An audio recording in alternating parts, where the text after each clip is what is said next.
Hello. Hello. Sup, Royal? How's it going? Oh, I was on the waiting screen for like an extra minute!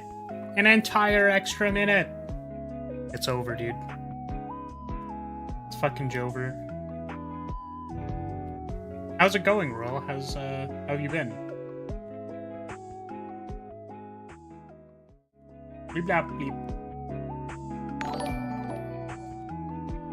I'm good, how are you? I'm doing okay. I think I was like, I feel like I'm in a weird headspace, and then it's like, that's you every time, Flaris. What's the difference? But I think I'm good. I'm just, I've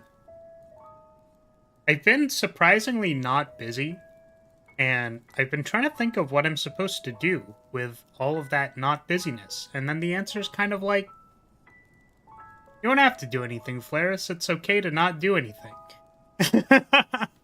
So I've been trying really hard to not do anything. But I've definitely been, you know, planning some things in the background, you know? So, yeah. At what point does the weird headspace become normal headspace? I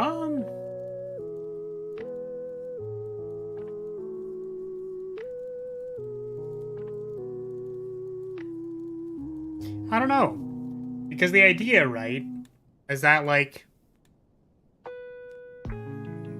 I guess the normal headspace is if, like, I'm not... In comparison to everything else that has been happening, is it, like, kind of the same, right? Is usually what I end up thinking is, like, is it kind of the same? Like, sort of? Do I feel, like, some degree of comfortable, I guess? Then the answer is, like, well, it's not the same, I guess. Because sometimes there's, like, it's really busy, and then if I'm really busy, then it's, like, stressful, and then I can feel tired, and then I'm tired because I'm stressed, or, yeah, I'm tired because I'm stressed, and I'm doing a lot of things. And then maybe I can feel a little bit spacey because, like, I'm on low reserves, right? So usually if I'm, like, tired or something, then yeah. But then there's sort of like, I'm not really tired, and I'm not really busy, but also like I'm not really content, I guess. There's like some degree of discontent, there's some degree of content, and then there's like, which turns into, like, what am I doing? Why am I doing anything? I don't understand anymore. But we're just gonna keep on moving along and seeing what happens, and that's kind of where we're at. We're just gonna keep moving. That's it. That's how it works. You make me happy? That is what you do? Oh. Well, that's good. It's a good thing. I'm glad that I can bring happiness to people. It's really interesting because I considered this the other day. Or I considered... Yeah, I guess that's the thing. Maybe there's just, like, a lot of processing. It's very odd to me when, you know, I was going to sleep last night and I thought about what I accomplished that day. And then the cool thing is that if I'm in a, like, relatively productive mood, then I'll get a lot of, like, stuff done, usually in the early morning, and then it'll kind of wind down. And I think those are sort of the nicer days.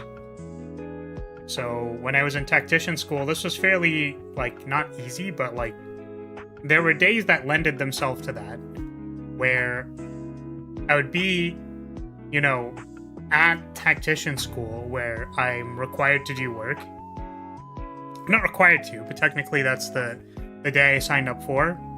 I knew what I had to do. Just did that for the day. Did as many tasks as I could, because I knew it had to be done. And then I went home, and then I did nothing. Or maybe I guess, no, those were the days I didn't stream. Right, so then I'd go home, and then probably, I don't know, maybe like go play cards or something, TCGs, play some video game, and then I'd go to sleep, and I'd be like, wow, I did a lot of stuff today. And then I forget about all the stuff that I did, because I just, like, gamed for a while. Like, I played EDH for 4 hours or something, and then I go like, oh yeah, but before that I did, like, 8 hours of work. But yesterday, I was like, I feel like I really didn't do anything today, except, like, then there was, like, a bout of existential emotional processing. Yeah.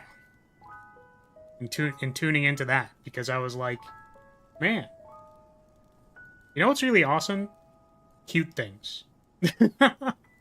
Cute things bring me a lot of happiness.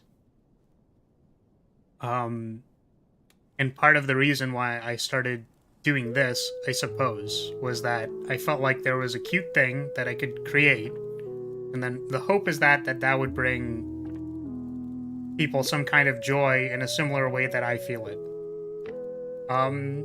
And who knows if I accomplished that or not. I mean, Kratos just said so, but, you know, like, what is the value in that? What is the... How... That sounds so bad. It's not what is the value in Kratos' happiness. That's not what I'm saying. It's more of a, like, by posing how much of, like, literally, like, what is the value of accomplishing any of that? I guess. It's like, great, but now I'm just, like, chilling. Do you see how that, like, translates to, like, a weird headspace? It's like, I'm not... It's just weird. I was like, I don't know what this is. I don't know what I'm doing. Have you reached 41% out of 100% of your goal? I think you're close to the 100. Well, I appreciate that. Good things are very good. Elizabeth von Lyria and the Night House of Lyria continues on in one of my D&D games. Nice. I heard most VTubers get stuck 40 to 41% of their goals. Really?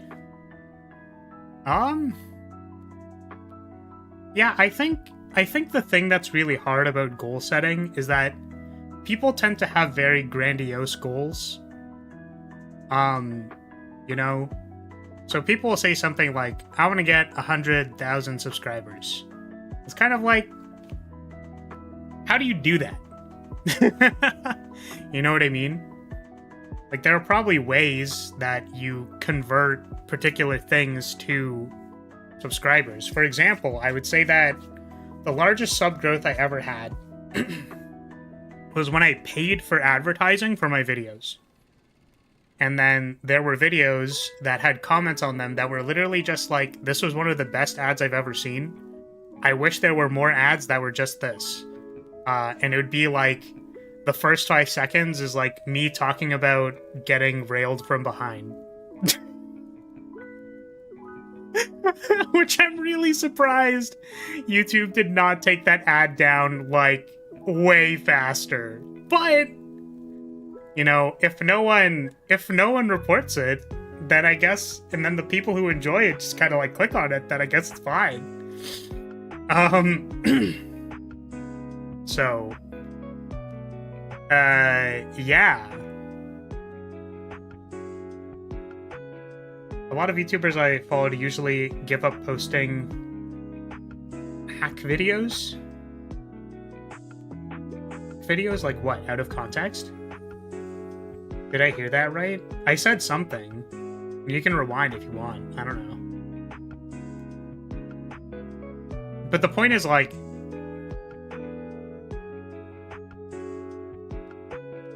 I think that you could easily make an argument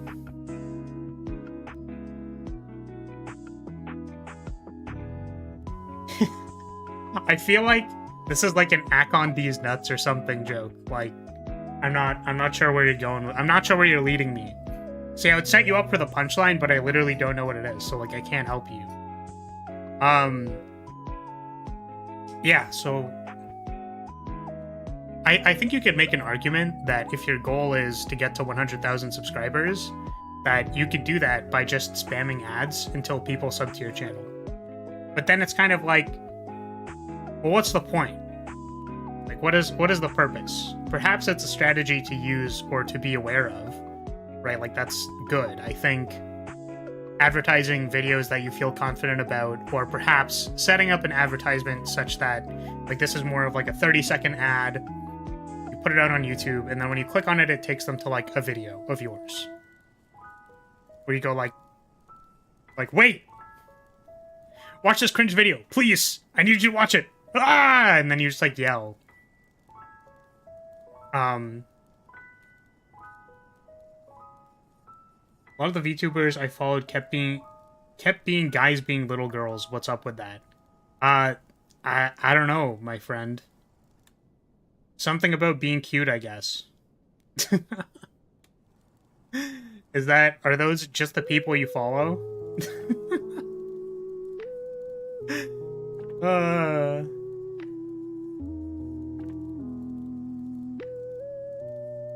This is where I make a joke about being free-ridden. It's like, you won't find an older lady than me.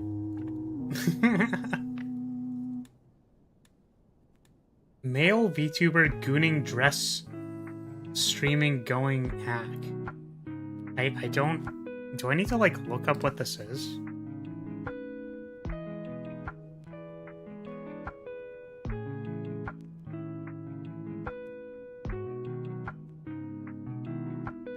I have no idea.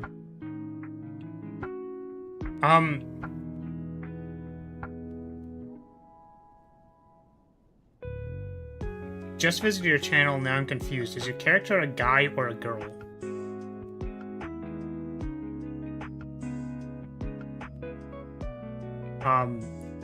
Sorry, I also then read the thing immediately after that. Yeah, it's like, if you can choose to be attractive, why not be something you find attractive? Which, you know, I don't like the framing, the previous framing into that statement. You know what I mean? I like short stacks, 5'1", big thighs. You know what I mean? Very important to me. But I present myself as I do in real life, so I'm male. Whatever that means to you, whatever your concept of gender is, you know? But the character is technically female. Like, the avatar is female.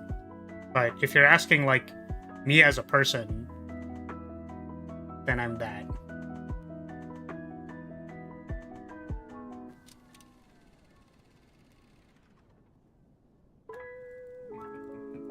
If Chad is confused about Claris, the dumpy needs more screen time.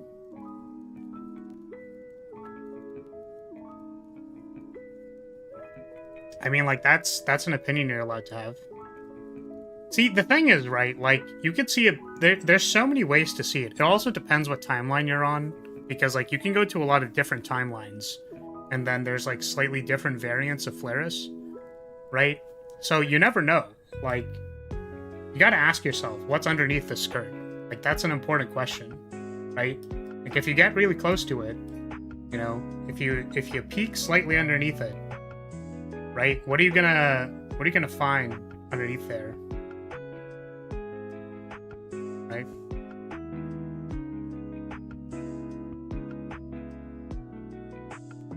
Yeah, I mean, like, I don't know if I agree with that statement, right? I would also venture it's kind of inappropriate. So, depending on what you're going for, my friend, you can stick around. I would appreciate it if you did not frame things like that coming to the stream, because that's not really how I view it. probably not how any of my viewers view it, so, you know. Let's not do that. That's all I'm gonna say. Pretty sure all timelines contain happiness there, except for the ones with teeth.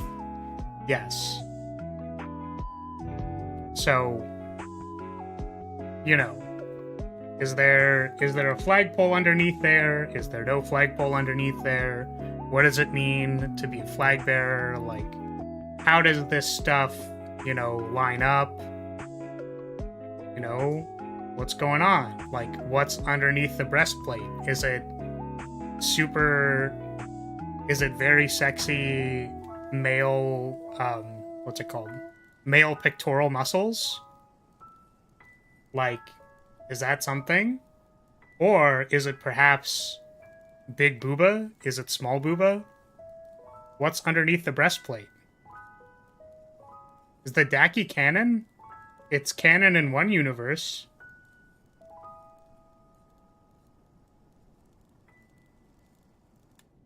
Did I what? I mean, I just don't really know how to answer that question. I mean, to be honest with you, if I could be getting something while I was playing, like, while I was playing a game, that'd be dope. Yeah.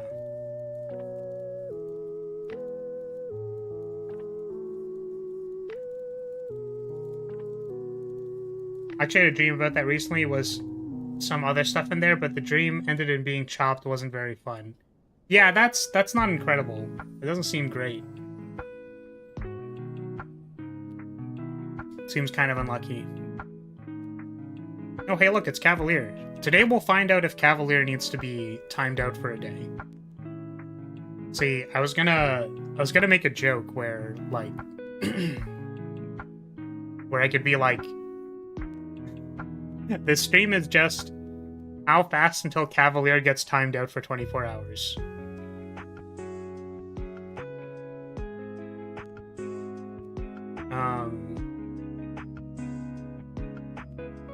Yeah, because we're playing Scapegoat. And if you don't know, Cavalier is a big fan of Scapegoat. Or at least was. Maybe concurrently is, I'm not sure.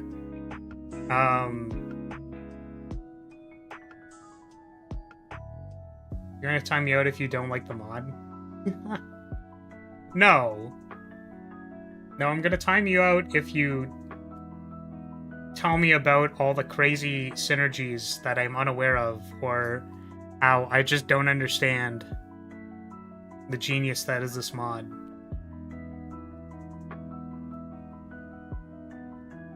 Ayan, are you okay? Are you okay, brother? Is everything good? Mod art is pretty cool so far. Yeah, so I thought I would mention this. Is that we have played this mod before.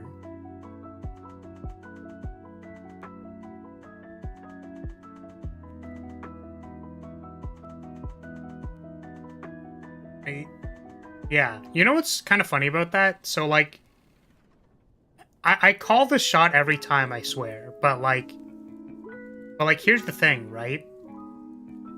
Is that, like, the way this person speaks feels like a bot.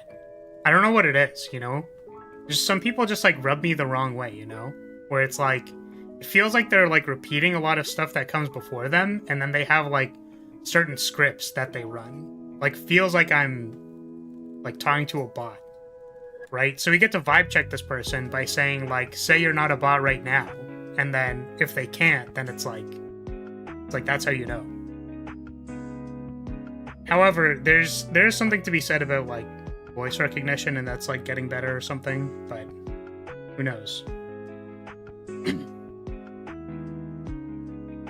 This mod does have a bunch of balance and translation issues, but the ideas are cool. Yeah, I don't know about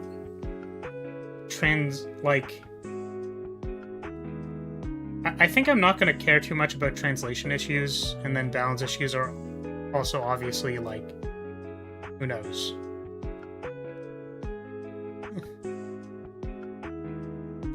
The only people who rub you are those who rub you the wrong way. You'd probably understand it better if you Googled this thing. It's very big in the VTuber community. I'm not a bot. Yo, they actually said I'm not a bot. That's how you know they're a bot. Got him. Backed him into a corner, boys. Let's go. I mean, I don't know what this meme is you want me to look up, but I think I'm good. You know, I could only imagine that there's, you know, something about the word hanging just doesn't sit right with me. You mean it, bots don't have... Exactly. That's what I'm saying. That's what I'm saying. We have to get rid of the bot scum. We have to play Helldivers and get rid of him. Anyways. Give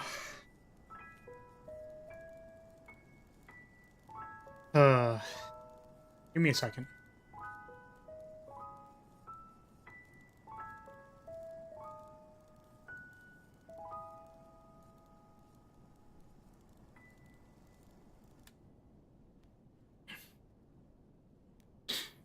All right. Gotta wait for the music to kick in. Probably makes it a little bit, you know, whatever.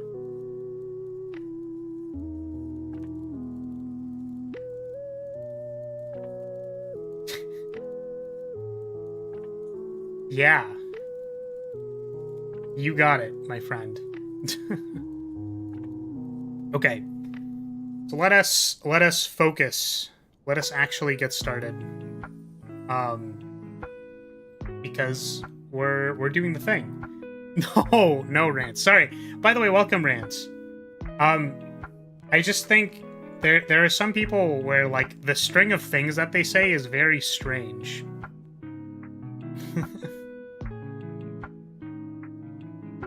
It's very, very odd. You know?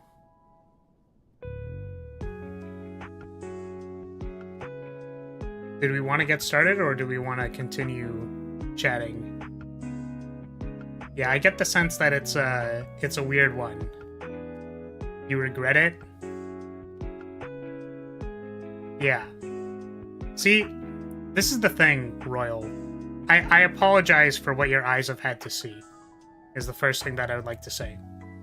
The second thing that I would like to say is that, like, I've been on the internet for a while, you know. And there's, I've seen bait before. Yeah. That's, you know. Alright. You know, I'm gonna be honest with you, my friend. I'm not against, I'm not against nuking people out of my chat just because they, like, give me weird vibes. So I don't know. Did we want to start? I feel like I want to start, or we could start.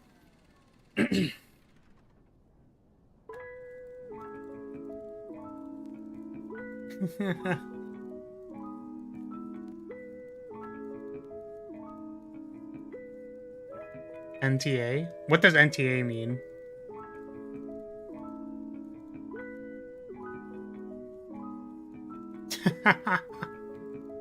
Shut up, Rants. Your shit. I don't know what NTA is.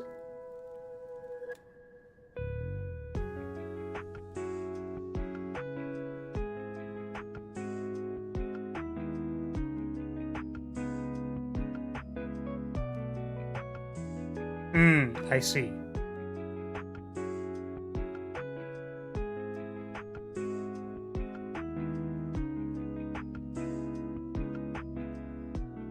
Yeah, alright, here's what we're gonna do. Now, I've got a master plan, and I'm gonna tell you exactly what it is.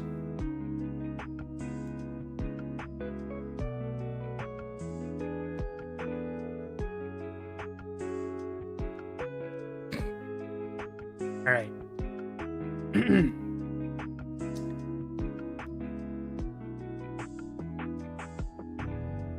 Oh, it's a specific phrase. Understandable. Okay, we're gonna get started today. So we're doing Design the Spire today, which, if you don't know, welcome to Design the Spire. It's where we play mods on Slay the Spire, and we get a feeling for what their design is, how their cards fit together. We're maybe not super concerned with comparing cards directly, like this card's a little bit better than that other card, or a little worse. Not really what we're doing here. What we're actually concerned with is, like, is there some kind of design intent behind the decisions they made for cards, like, and how does that all work?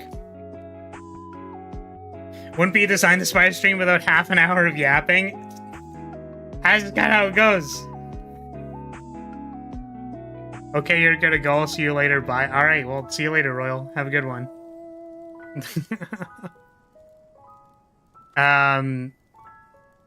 Yeah. So we're playing Scapegoat today. This is a very professional, serious stream where we stay on topic. I mean, we're actually gonna try to. The thing is, so I've played Scapegoat before, and there are definitely some problems I have with this mod. I've said them before. Some cards which just seem like a little out of whack. Some effects which just seem a little out of whack.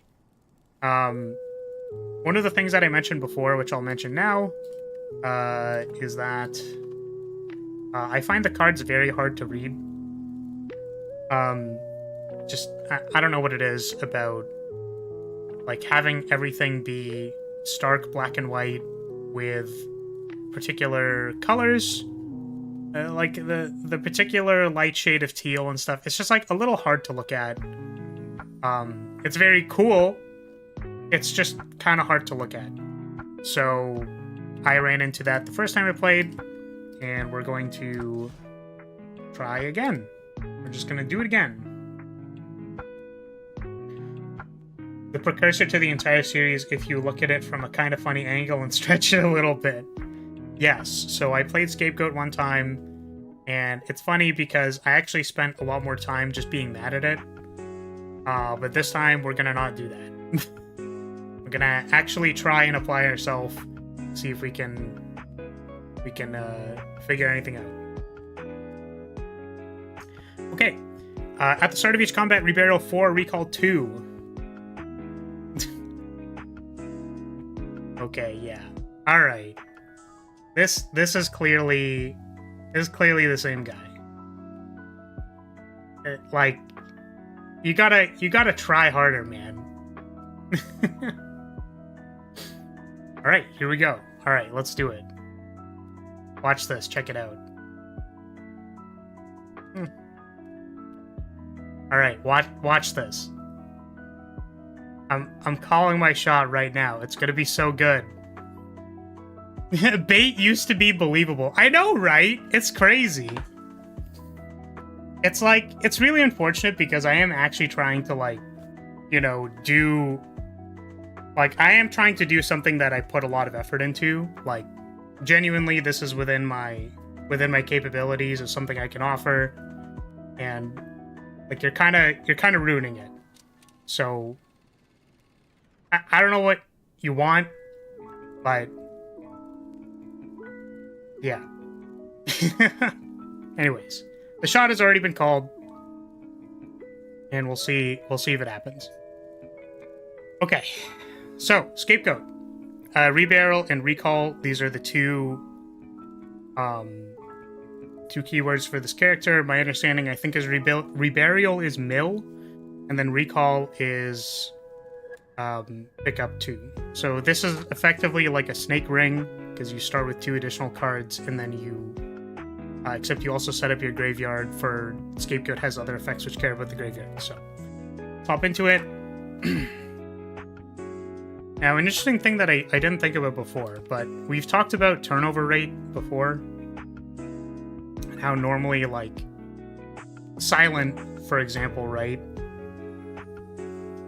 Yeah, reburial is mill, recall puts random cards from the graveyard in your hand, I'm guessing.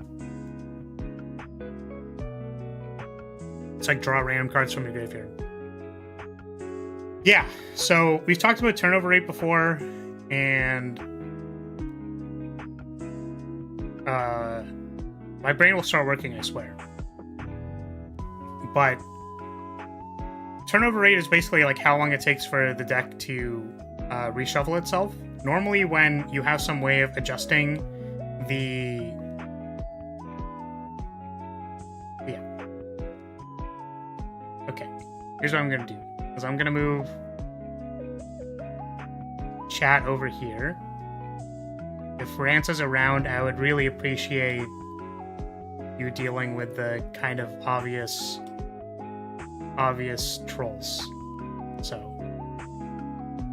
otherwise, I'm probably going to put that over there. I apologize. I wish I could, you know, interact more, but obviously this is going to start being very difficult for me. Who knows? Yeah. So, Rance, you may actually need to be on standby to help me out. I appreciate that.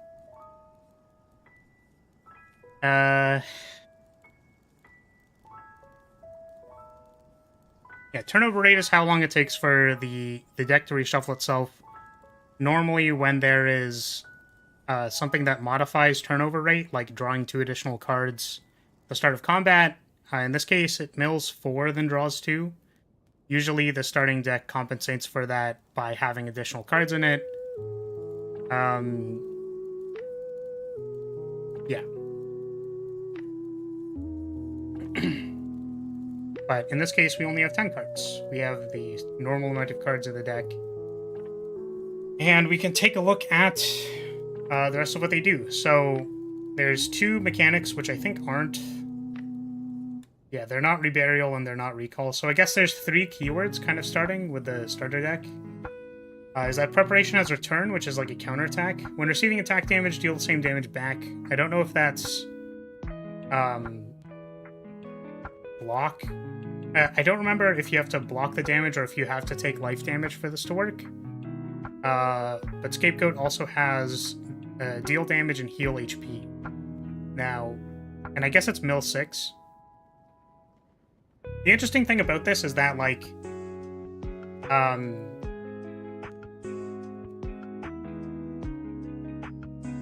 the thing about putting mill on this is that, like,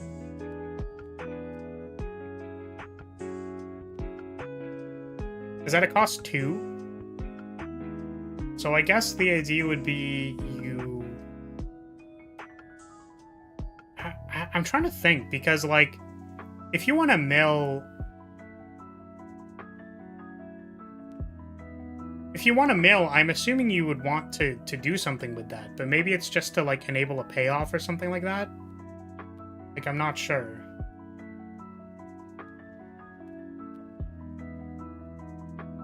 Blocking works with return? Okay. So it's just whenever you get attacked. So this is just counterattack, period. And then this, I would assume if you mill, that's to, like, do some kind of,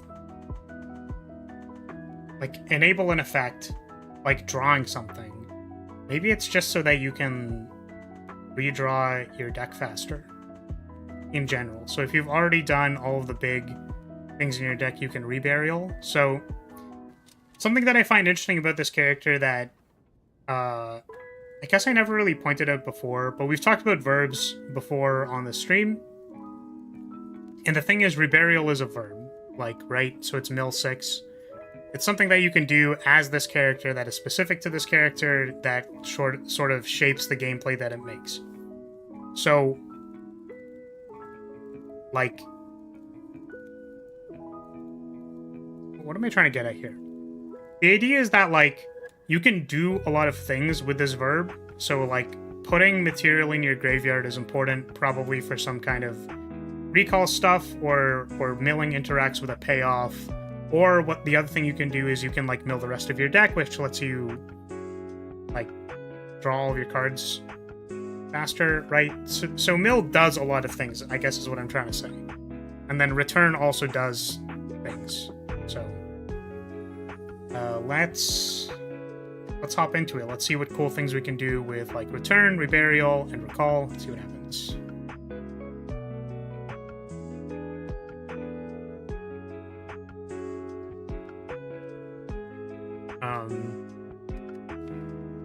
let's... Do we want to upgrade one of these? What do they do when they're upgraded? More block, more return. Interesting thing about getting 2 return. I'm kind of interested in that. I know I did the counterattack stuff last time, but there's something that I'm interested about for return. Because, like, let's say you can flip your deck over a lot, or you can play this multiple times. I wonder what the intersection of having stacks of return and reshuffling your deck is. So, like, I was saying if you have some kind of effect, powerful effect, what's good with that is, you know, what is good about having a powerful effect is that you can flip your deck over and then you can draw that effect again. You can also, like, you can, like, recall it. So, like, if this is one of the only cards in your discard, you could pick it up again and stuff like that.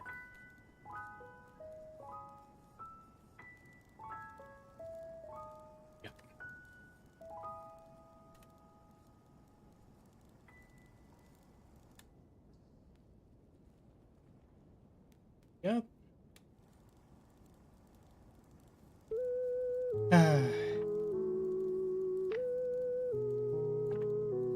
Is this the same guy each time with different accounts? Yeah, probably. I'm gonna try sub-only mode. We'll see.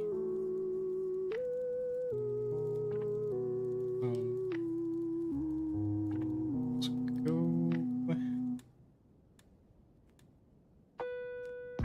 I mean, the nice thing is that, like, when this gets edited into a video, it's like, none of this shit matters. Like, we can still get a really good stream out of it. Let's try this.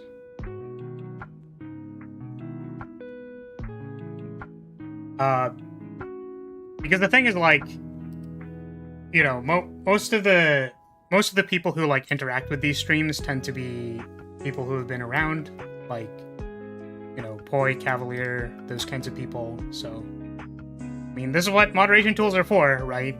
And it's unfortunately very distracting when you get sent large paragraphs of text, you have a small chat, and then it's, like, the only thing that's there. Very unfortunate. I mean, I think we can all understand that, like, the purpose of what they're saying is inflammatory for the purposes of, like, making me upset or something like that. Or making people upset, you know, whatever their moral, political values are or whatever, like, I guess this is how they're trying to influence the world. I just don't know if this is it, you know. I don't know if this is doing anything, right? Doing anything useful for maybe how you feel inside, or how you know.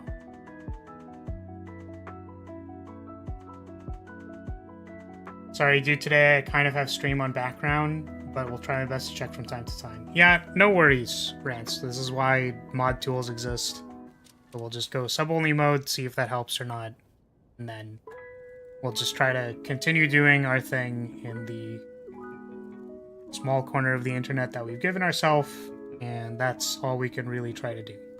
So we're gonna not be too beat up about it, and we'll just see what we can do. You know what's really funny? So we're gonna yap a little bit more because I want to share why I was late today. It was literally because I was just like, I basically, like, went on a walk because as I told you, like, I've been sort of, like, not really busy, but I've sort of been busy, right? So I just, like, went on a walk. Like, I felt like I had to, like, kind of clear my head a little bit. And then when I came back, I was like, okay, you know, I also want to make sure I give, you know, this mod the time that I think it deserves, because the first time I played it, like, I was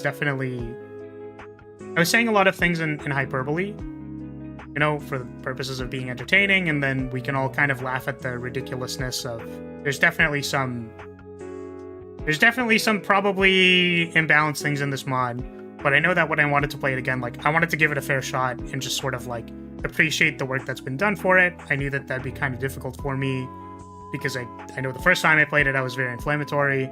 And it turns out that wasn't why I needed to go for a walk. The reason why I needed to go for a walk was because I was gonna, unfortunately, cross paths with this individual today. Which is okay. That's fine. I understand that they have their own reasons for being upset at the world, and they can do that somewhere else, hopefully not here. Okay. So let's park that somewhere else, and let's try moving on. So, welcome, by the way, Rue. So we're playing Scapegoat. I find this an interesting mix. So I wanted to mention that there's something to be said about the interaction between, like, return stacking and being able to, like, sift through your deck and flip the deck over. So it's kind of like if you preparation and then you, like, ceremony immediately, and then that lets you get back to your preparation faster. There's something about, like, gain to return, like, being able to recycle that faster that matters. So yeah.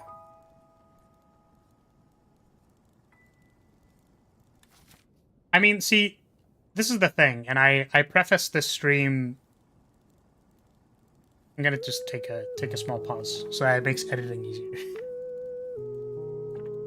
I mentioned this at the start of my stream, and then I basically said, like, I don't know if I necessarily have goals.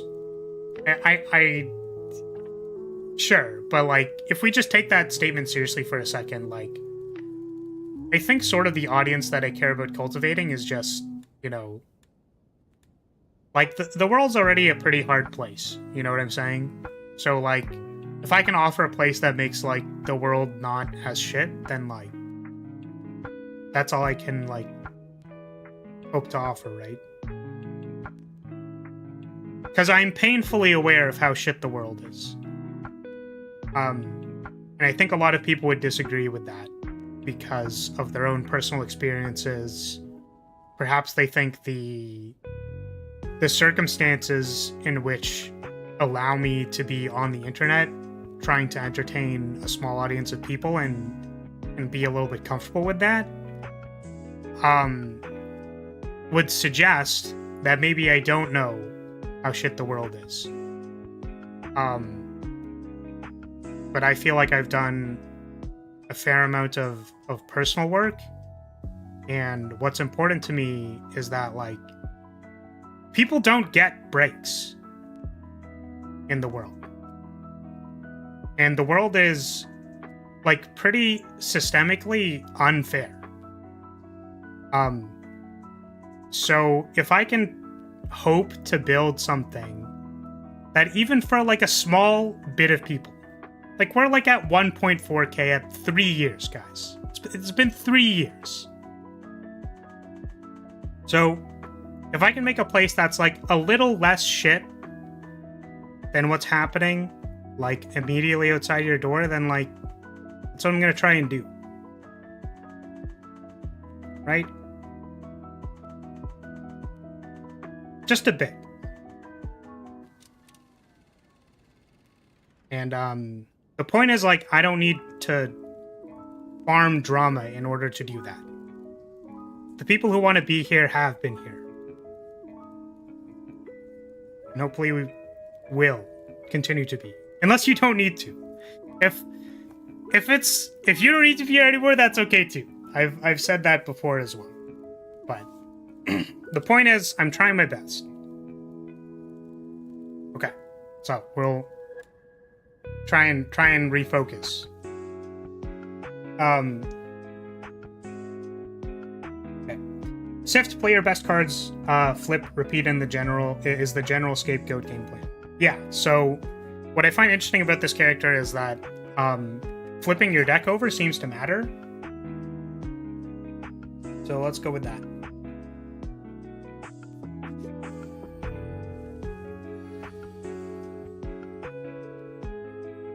Oh, right. Wait, do I choose to, or I recall to? Oh, these are just the 2 that I get. It doesn't automatically put it in your hand. You still have to select. Yeah. Choose up to 2. Oh, like if you want to leave something in your bin. Okay. So let's do this. Let's attack.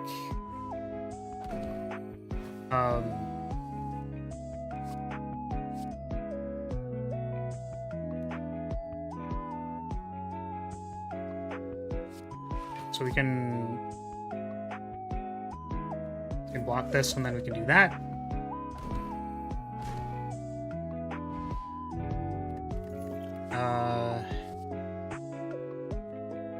Okay. Oh, you know what? Maybe that's part of what's weird about it, is that there's like the turquoise is beside the turquoise, which makes it hard to see. You want to leave something, or there's also a relic that lets you see but not take additional cards. I see. Understandable. Took 1 unnecessary damage. Trash gameplay. I agree with you.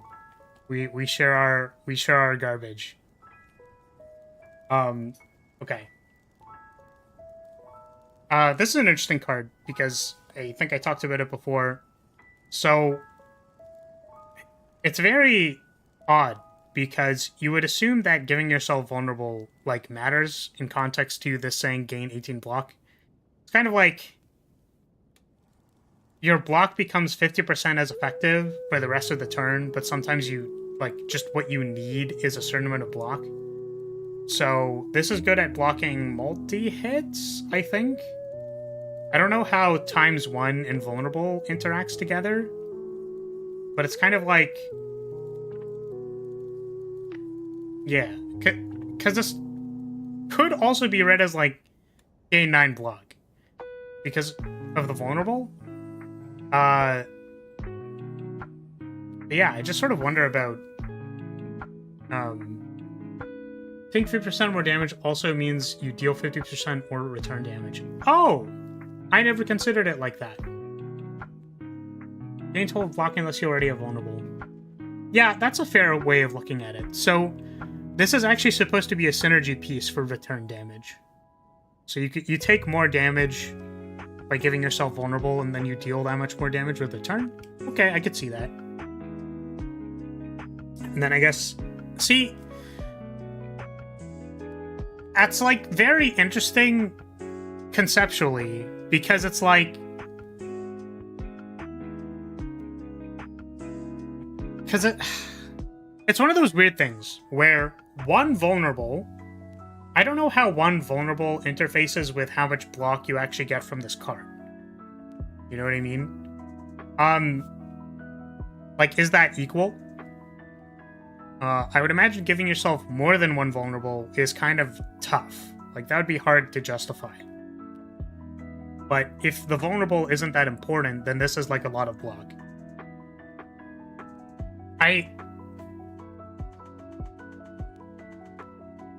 The thing I was thinking was that if 1 vulnerable is actually valuable to this character, in the context to return, then could you consider it in the same way as an upside on any other card? So then would you consider this card overstated? Right? Or is the amount of block... like, you could say that giving it additional block and something that is valuable for return is like double good. Like, there's just 2 upsides in context to when you'd pick it. Almost, yeah, it kind of reminds me of, like, the rage. Do you know the rage block on Watcher? Okay. We'll see you in a bit then. You know the rage block? Like, you would assume that's kind of a downside. Except what it actually is you, like, go into Rage, or Wrath, sorry. You get the block, and then you switch out of Wrath. Gain 3 or gain 12? Yeah, and it costs 0, I think. Like, the idea of that card is that, like, oh, it's kind of a downside, because, like, you have to use it when you're in Wrath. But, like, a lot of competent Watcher decks can already do that. So it ends up being, like, this very overstated card. It's not free, for sure. it's just one of those, like, if you can use this card, it's quite good. Like, you could argue for it being overstated. I'm not super sure where the final point I'm trying to get to with this is, but it's more that, like, I wonder if this could have said, like, deal more return damage, like a Thorns effect for a turn, but then not gain 18 block. Like, if it more directly interacted with that system. But then that also, I think, has issues. So I guess what I'm saying is I like that it has a weird downside, which is kind of a weird upside, which makes the card hard to evaluate. Like, there's play to the card. That makes sense by doing that, which I think is cool. Deal 4 damage, draw 1, innate exhaust. I wish I knew what the purpose of this was. So this might happen for a lot of cards on this character, but I'm not sure why this exists. Because it just kind of like, it's like a backstab that has draw on it. So like, I don't know why they have this card, right? Like, what is the purpose of having this card? Which I'll think about. Lose 3 HP, recall 3. I think there was a sub-theme of, like, gaining HP, which is a little strange to pair with all of the other offensive and aggressive options that this character has. I'm not going to take this card because losing 3 HP is really tough, and I think we're going to take this one because it seems rather strong. Okay. Those are 2 upgraded. Draw 2!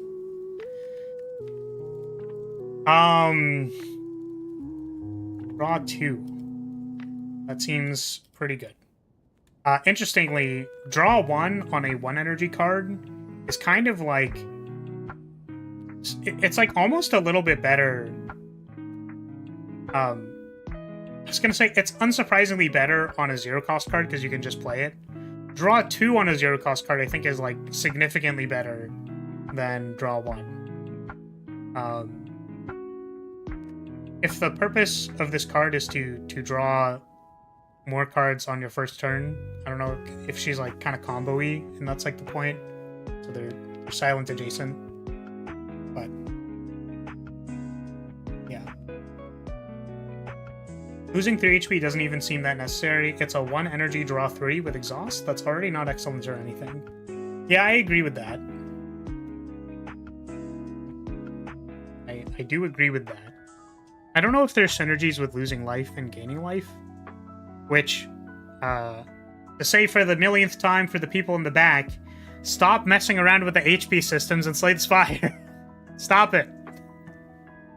Stop it. It is so sacred. That's the word I use, but it's like, HP is so valuable in Slay the Spire.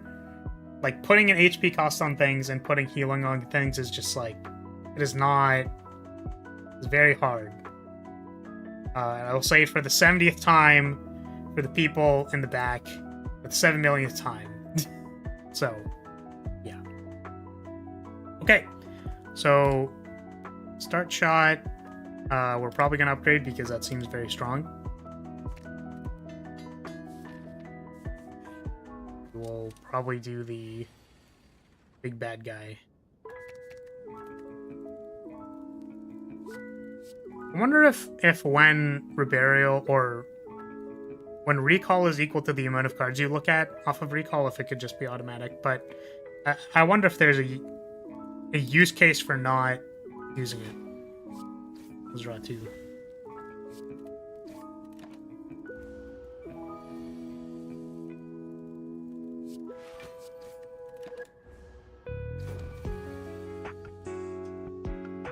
What Flyer is saying is he wants you to make a cleric character that can only heal himself and can't deal damage to the enemy directly. You know what's kind of interesting is that could probably work.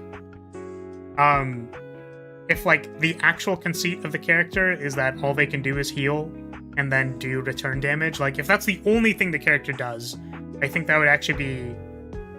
That could be very compelling. Unfortunately... I don't know if it's as compelling when you can combine it with other very powerful effects. But yeah, Return is rather strong. It's pretty good. I was just wondering how this lines up against the gain calm stance thing. But also, yeah, there's a very interesting thing to consider about gaining stacks of something, which sort of line up with your turnover rate, is that being able to go positive on that kind of cycle is rather strong. So being able to recycle this by milling yourself out is... It's good. It's cool that you can do that. I just wonder about... It's probably fine, honestly. It's just kind of, like, cool.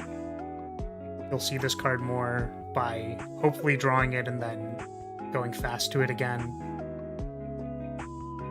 I guess if you mill it and then don't see it, that kind of sucks.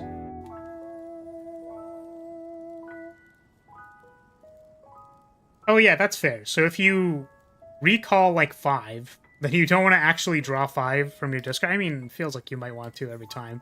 But then what you can do is that you can keep a lower... You could have like 9 cards in your hand or 8 cards in your hand when you're resolving recall, and then have 5 random, but then you get to choose the best ones if you only have 2 slots in your hand. Gunfu. Gain 6 block, Reburial 3, add 1 glass bullet into your hand. Deal 2 damage twice. If the enemy has no bullet, apply 1 bullet. So this is temporary strength for 1 turn. Oh. Whoopsie. I did not put this on repeat. My apologies. It was a little awkward for a second there. Yeah, welcome back. Welcome back, kind of. Okay. Wow. Thank you so much for becoming a Lyrilyte. I'm unsure why you did that. I wish you could say something because maybe you were subscribed or only subscribed for 7 seconds or not subscribed for 7 days. Alright, who knows? But thank you so much. Welcome. Unfortunately, I cannot do anything about allowing you to speak at the current moment, but welcome. I appreciate your support. Okay, so Gunfu. Gain 6 block, Reburial 3.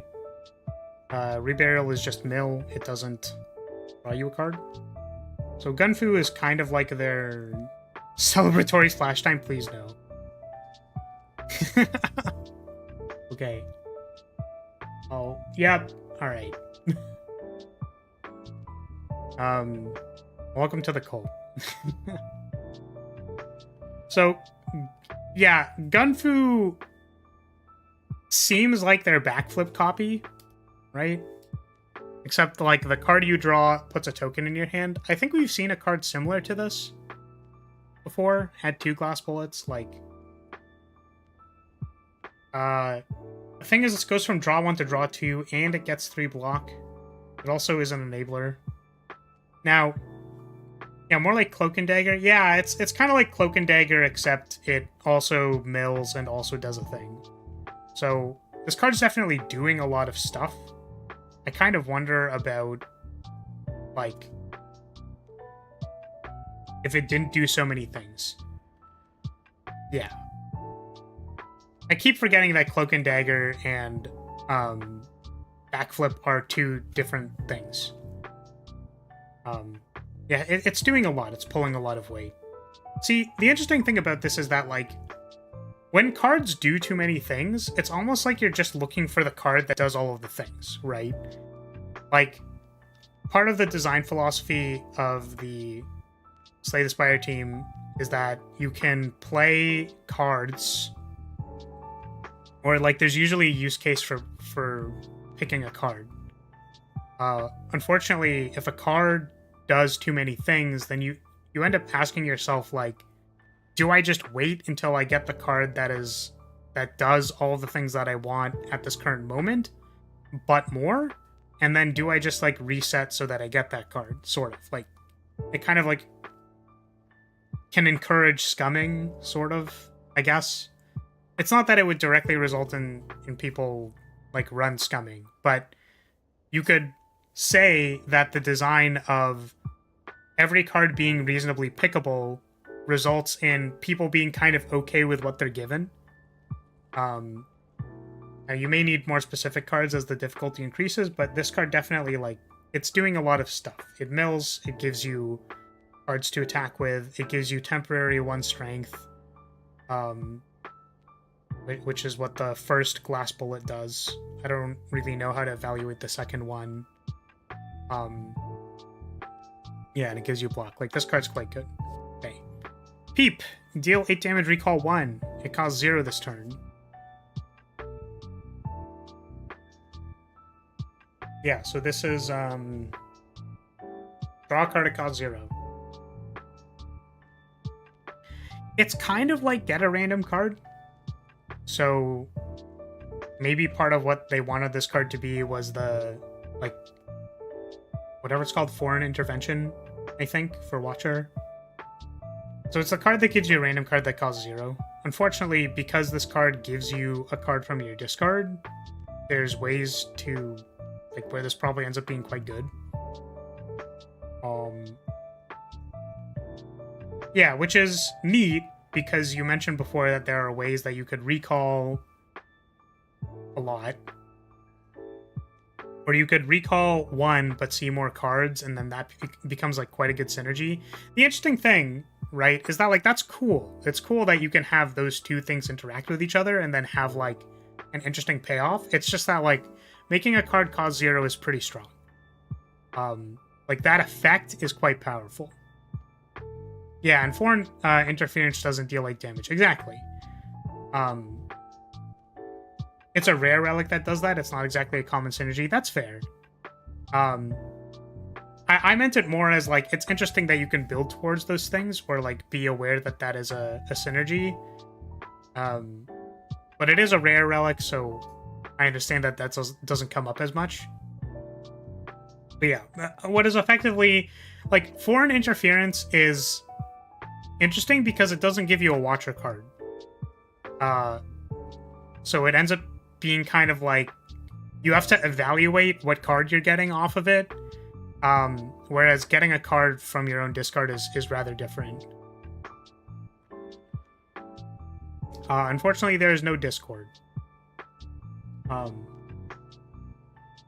do not like maintaining a Discord because it's just a little bit much to deal with. Okay. Whenever you lose HP by yourself, apply 1 times as many bullets as the HP you lost to a random enemy. So this is whenever you lose HP, convert it into temp strength. I don't know if I fully remember how the text of bullet works. Creatures with bullet take bullet more damage. Each turn bullet is reduced by 1. But yeah, this was another thing. We commented on this, or we've discussed this before, but the idea that you can stack a lot of bullet, like a high amount of bullet, and the amount at which bullet decreases by, yeah, bullet is rather strong. But the reason why it's strong, and just for like sake of completeness, I suppose,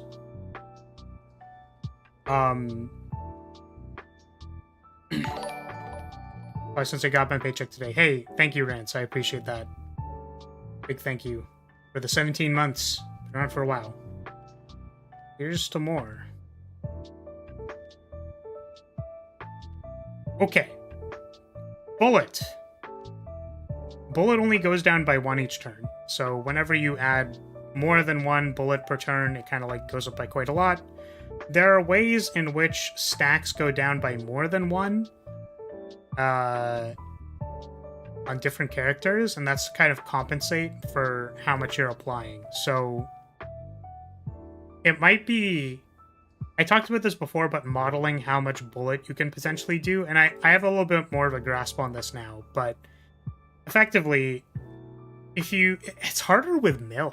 Like, now that I think about it, with reburial, it'd be a lot harder to do those things. Thank you for the gifted membership. I really appreciate it. I'm not sure where this is coming from, but thank you. I don't know if anyone's gonna get that in particular. Oh, hey, Cavalier, you got a membership. Thank you so much. What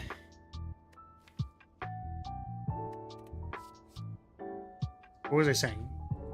One bullet, adding multiple bullets. Okay, yeah. So, modeling how many cards you play in a turnover is a decent way at estimating what a deck is capable of doing. So, for example, if you said your deck turns over at a rate of 2, which means that you approximately have 6 energy before you start seeing the same cards again, you could estimate that, like, the amount of damage that you do per turnover is a certain thing. So if you only played strikes, let's say you played 6 strikes, that means that you would have, like, you would deal approximately 6 damage for every energy that you use.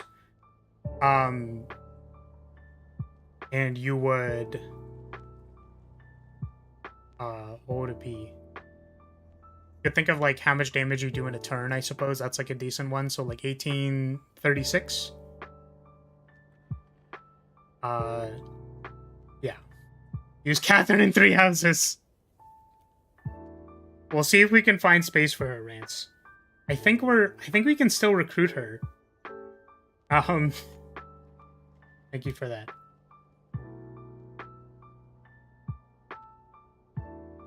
So, yeah, it's a little bit hard to put into words, I guess, because usually I have a little bit of time to just squish it all together. Oh my god.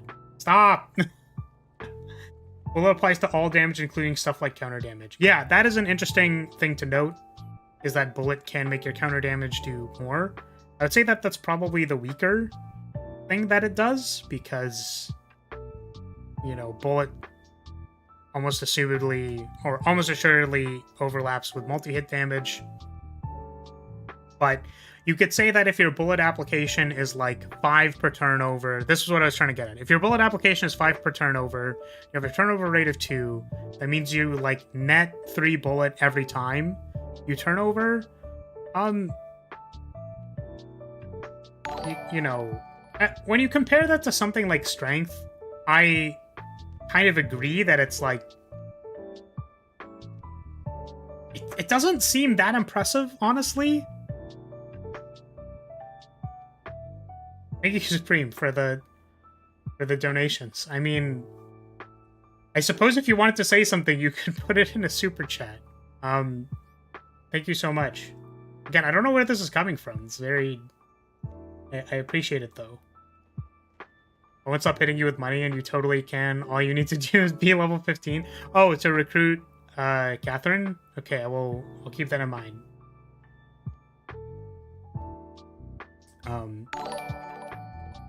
So yeah, let's pick Gunfu, I think. Keep is also rather strong. Oh! I don't think you can super chat if you don't have access to regular chat. Oh, really? I didn't know that. Oh, well, my apologies then. That makes a lot of sense, Poi. Oh. It's coming from depression and having too much money. Oh. I understand. Never mind, I was wrong. Okay. Well, hey. Thank you very much. I mean, you know, I hope... There is, as I said with my rant before, there is no indicator to me that the world is fair.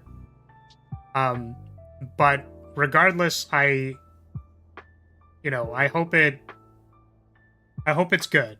You know what I'm saying? Like I hope for good things. And that's all I can really do. Unfortunately, that's what the world lets me do. But all power to you, my friend.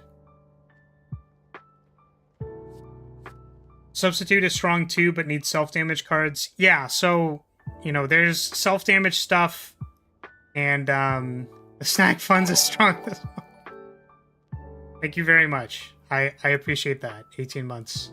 Praise. It's been a long time. Yeah. Lamau, true. Yeah, I mean, I'm just trying to be real, you know what I'm saying? Because, like, I think some people go like, nah, just be strong, you know what I'm saying? But, like, you know, it's tough out there. Like, I'm not someone who beats around the bush. Like, it's tough, my friend. So, I'm genuinely sending you good vibes. Stuff out there. Substitute is like Rupture on crack. Which one's Rupture? I'm not sure. Yeah, thank you for the supers. I really appreciate those. I do want to continue playing the character. I'm getting distracted is what I'm saying. And I appreciate it. I want to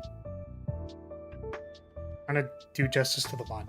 I guess we've been chatting. It doesn't matter. It's fine. It's fine. It just... We started in a weird headspace. We're going to remain in a weird headspace for an amount of time. I think that's what's just going to happen. So I wanted to comment about Substitute. So the thing about losing HP is that, like, it is something that Ironclad does. And Ironclad can very easily compensate for it because there is, like, they have gain 8 immediately, I think. 6? 8? Something like that. So you can sort of write off, like, oh, I could write off 6 HP to do something like whatever that uncommon thing is that does damage to people, right? Whereas for this character, there's sort of like bullet, there's reburial, there's mill and stuff. Like, all that stuff is already happening. I almost wonder if, like, losing HP even matters on this character, because it's not really like it doesn't seem like a main theme, so it, like, doesn't have to be there. It's no Shion designed the Spire stream, at least not yet. For sure. So I'm gonna take Gunfu. But yeah. I just wanted to communicate that I'm trying to focus. And yeah. That's what we got. That's where we're at. Get some HP. Lose life on Scapegoat can be very good. I agree. I agree in the sense that, like, it probably can be quite good. I'm just suggesting that, like, is this, or we don't have it anymore. Is the method of activation being losing life, like, is that something you really want to flesh out on this character, right? Or is something like return and milling, like, is that already enough stuff to chew on? Where, like, the lose life, like, sub-theme isn't as compelling anymore, right? Like, could that have been a strength enabler that doesn't have to deal with losing life? Was sort of my theoretical question.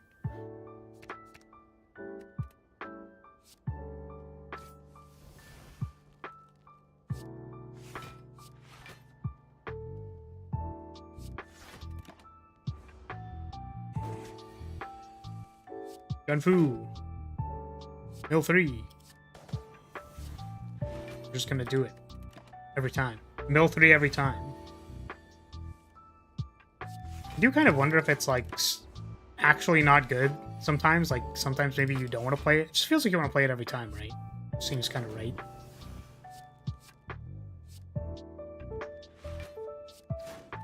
Man, this jawworm. This jawworm is definitely full pain. Oh yeah, I think this card is not drain time. Important to note. Okay, Probe Strike. Deal 8 if the enemy intends not to attack. Deal 8 damage again. I'm kind of wondering what the use case for this is. Or, it works with Bullet. So that's like a synergy. It's kind of like a Twin Strike, but only if they're not attacking. But, like, I'm wondering why. What is the purpose? What is this looking for? You know? Heal 12 if you lose HP in this turn, heal 3.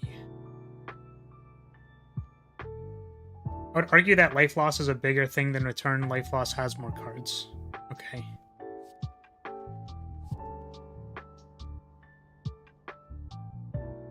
It's just a deal damage common. Sure, with like a kind of weird effect. Yeah, it's not offensive. I've said before that these kinds of cards are like... It's like, choose some kind of minigame you want to include. Like, just take a look at whatever the enemies are doing and be like, how do I want this to fit?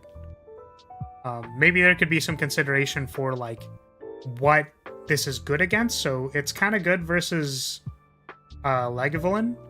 It's kind of good versus Knob before he starts attacking you. Like, there's considerations like that. Where you could, like, shore up something particular in a common slot so that it kind of makes the gameplay work. I guess usually when I ask these, like, theoretical questions of, like, if the enemy doesn't attempt to attack, then deal 8 damage, like, where does that useful, right? Usually when I ask that kind of question, I mean, I'm being sarcastic, first of all. Like, that's not... Like, it's the funny, haha, look at this card that I don't understand immediately.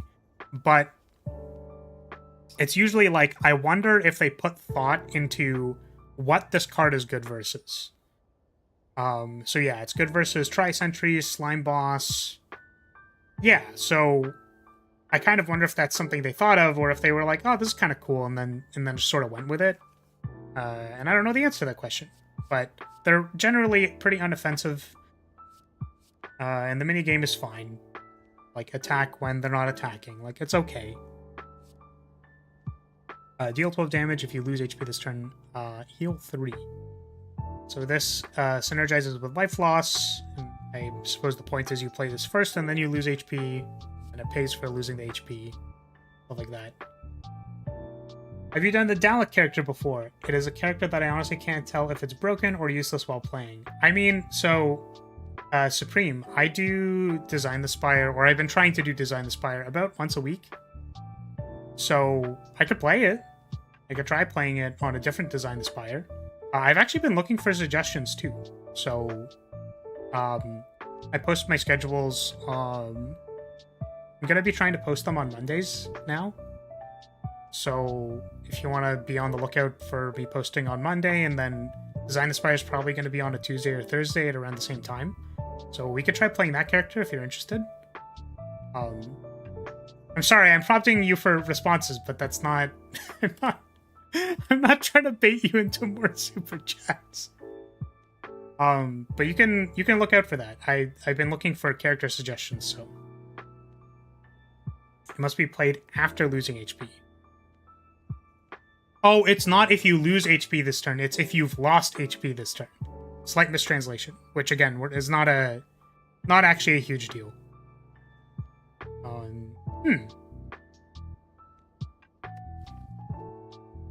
We're doing bullet stuff. I'm gonna not take it because it costs 2 energy. That's a lot of energy. It's fine. Take my money.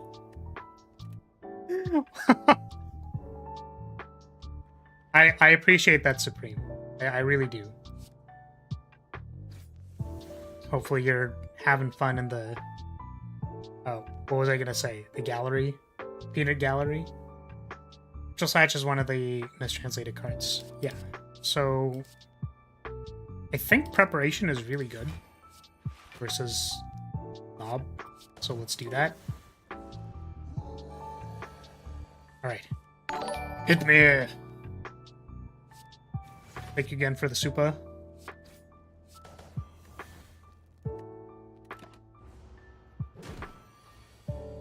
Up turn 1 is amazing versus Knob. We're gonna do it again. Hopefully I don't die.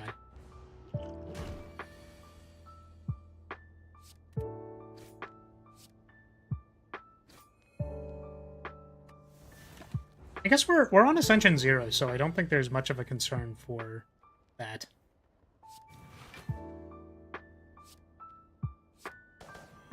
Should I play the glass bullet before the strike? Yes. Deserve Flame.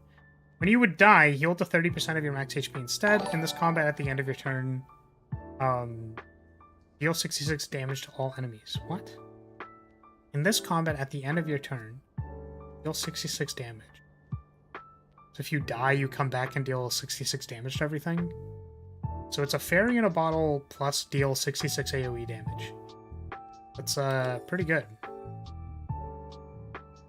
It's a rare relic, but pretty good. I mean, I guess I have a rare relic that oh, 66 damage every turn. Oh, that's pretty good. I also have a revive relic, so you know that there's that. But win the fight, I mean, yeah. I like the idea that you want to choose a spot to actually use this. So like, there's going to be a point where you want to like aggressively activate this so that you like deal 66 every single turn. That's like a cool idea, right? Because people tend to be loss averse with the revival relics, whereas this gives you an idea of why you'd want to use it. 66 damage to all enemies every turn, very strong. However, I wonder, you know what? Actually, now that I think about it, it could be like a, how do you say, it's like when you mix up what the function of a thing is, right? So like you look at it and you kind of go like, oh, I don't know. Like I kind of want to use it for the revive, but I also kind of want to use it for the second half. So like you're sort of torn which way you want to use it, which is like, I don't know about that. My two suggestions are the Dalek from Doctor Who and the Bug Knight from Hollow Knight. I think there's a couple Bug Knights on the... I'm baiting you into conversation again. I'm not trying to do that. But sure, I'll take a look at those. And again, if it wasn't clear from the context, like, we're not really trying to win or anything like that. Like, we're sort of just taking a design lens to the character. Because I like playing card games. I've played a lot of Slay the Spire. I have some background in game design, so I can like comment on these things, or I feel comfortable commenting on these things. Technically, anyone could comment on these things. They could. Oh, do players know that they can comment on design?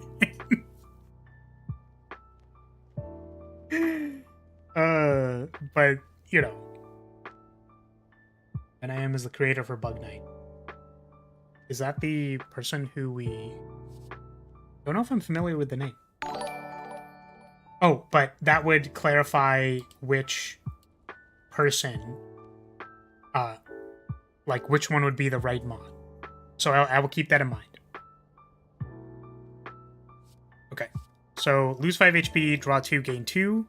Not draw additional cards this turn. So this is like a war cry, except it's also a lose life enabler, and it gains you energy. So that's quite strong. Gain 5 block, immune to lose HP by yourself this turn. So the interesting thing about payoff cards is like, how do they fold into each other? So discard on silent. My understanding was that early discard on silent was actually kind of hard to facilitate. Like, and then she got reworked a number of times until there were enough enablers and stuff like that. So the thing about having payoff cards, like cards that are very clearly like, this makes you immune to lose life every turn, is like, how do you draw both of them at the same time? So, and there's nothing that really, like, I think lends itself to very good selection. Like, Recall gives you cards, but it doesn't... It feels kind of as random as drawing cards off the top. So, Binding is pretty meh, even in Lost Life decks. Yeah. Whenever you attack an enemy with bullet, gain 2 block. Also, your avatar is so pretty. Thank you, I appreciate that. I made it myself, in case you didn't know. So I made all of these toggles. I did all of the drawings and the rigging for all of this. Oh, right. I actually have long hair normally. But Yeah, it can be short hair. It can be small. Rigging for this is a little bit off, but what else is there? Oh yeah, we have our little guy. We have the Lyrilyte. I think the Lyrilyte is very cute, for the record. I love him a lot.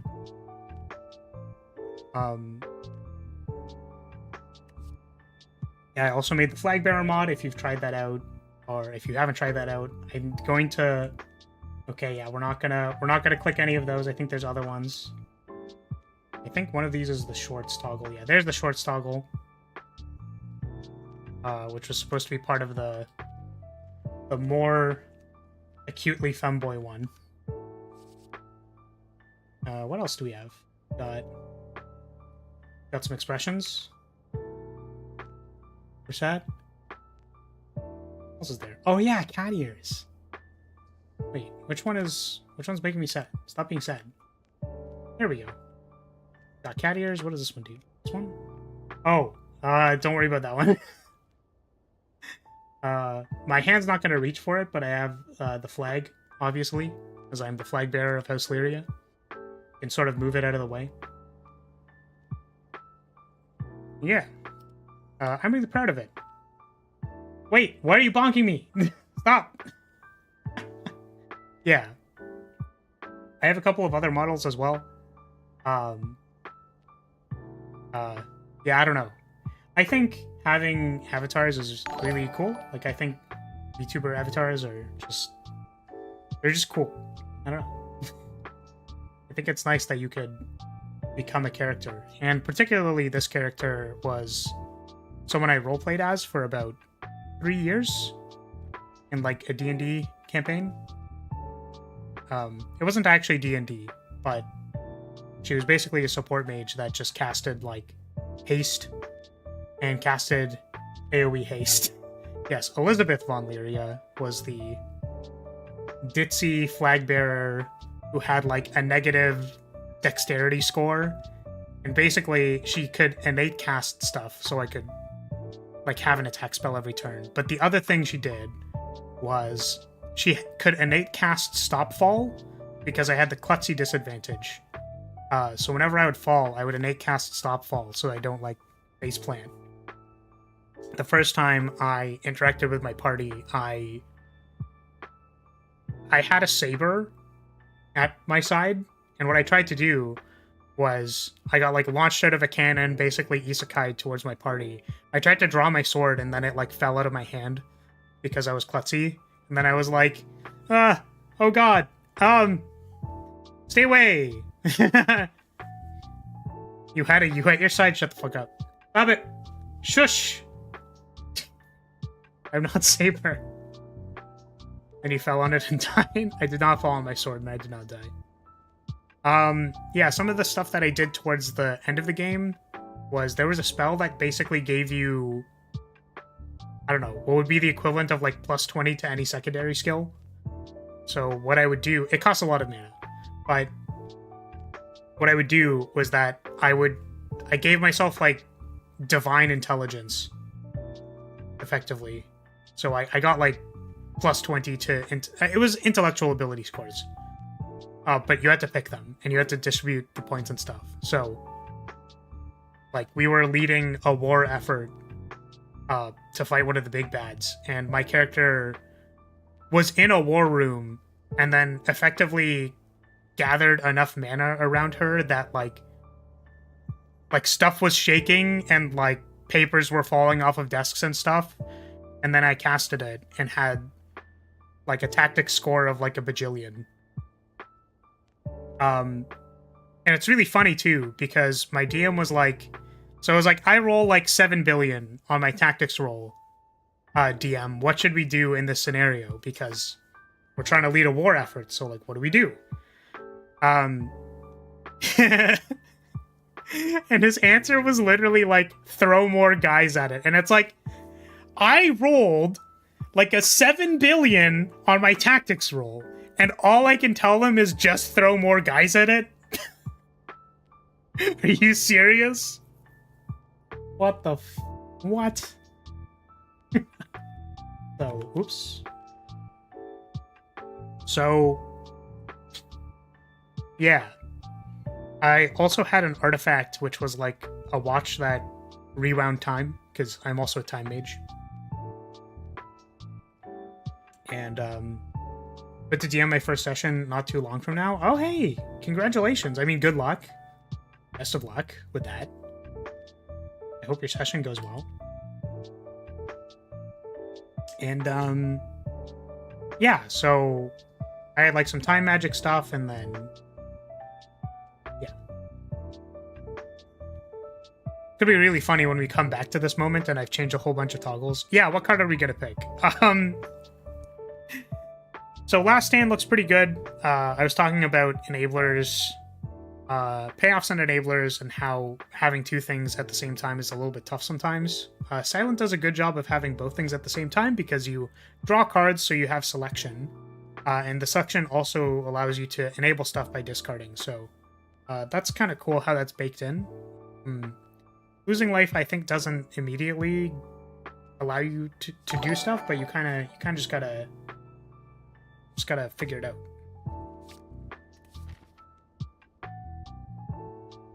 Pick the Last Stand. Okay, Scapegoat. Scapegoat burn the boat? I don't know. Draw 3. I think upgraded Gunfu is quite strong. Blood +2. What does that mean? Deal 7 damage to all enemies 2 times. Spark. Deal 7 damage to all enemies 2 times. Oh, Spark is when you mill it, right? I don't know if this is good or not. What's Blood? Sin and Blood.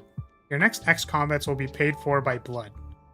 The cost of blood at the start of combat. Shuffle 2 wounds dazed cost into your draw pile and gain 1 thing. For each 1 blood you have, increase the damage you deal by 10%. Blood is reduced by 1 at the end of combat.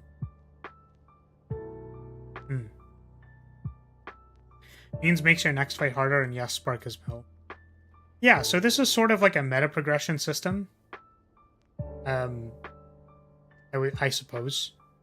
So usually ways of paying for temporarily difficult combats, which pay off later, are quite strong in roguelikes when you can facilitate them. I would say that because this character is good, like they're rather strong, that they're not super scared about paying for this cost.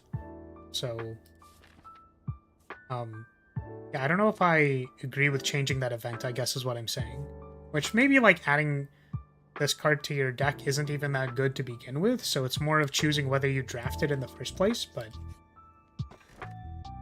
Ooh, probably good.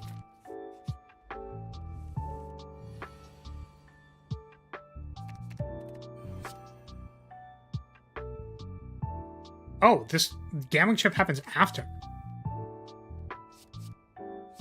That's kind of good. It can just kill you to spikers. Oh, it gets played as like... It gets played as an attack, so you just take the damage. That's so funny. And terrible.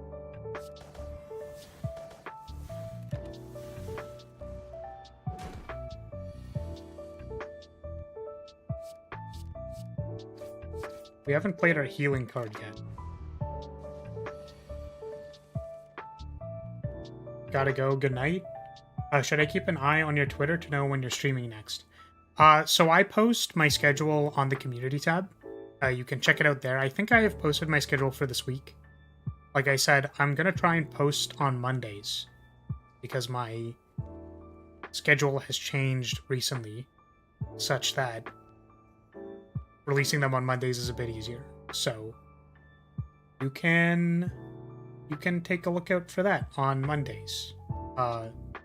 And yeah, we're going to be playing Fire Emblem on the weekend, hopefully for an extended period of time. So take care. I hope your DM session goes well. And that's it.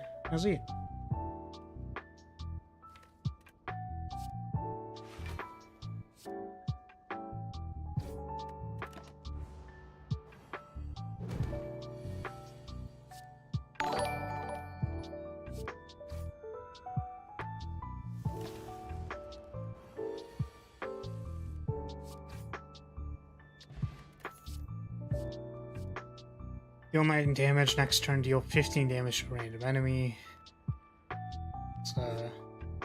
Suspend deal damage. Whoa.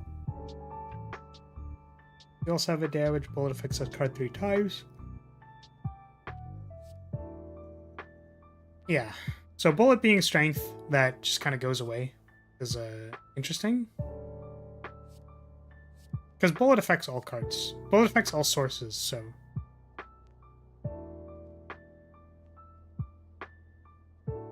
Super Chat going crazy. I wonder if possible to send messages without being subscribed on Super Chat. I think so.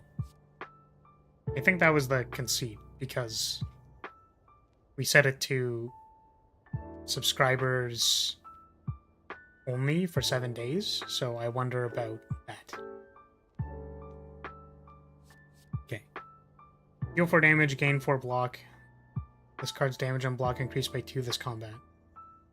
So this is a rampage, except for damage and block.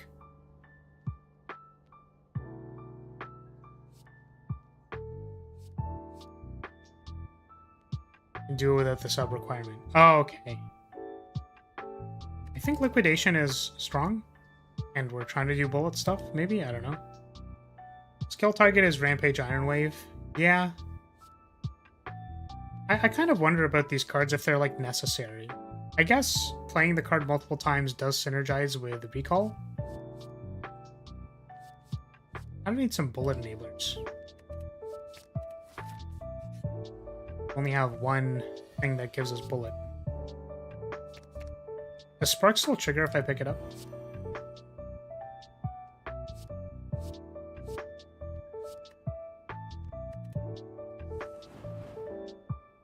Wait for spikers.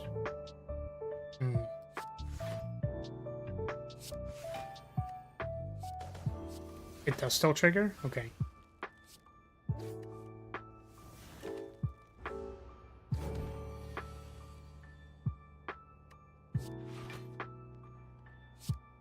Beep, beep, beep, beep, beep.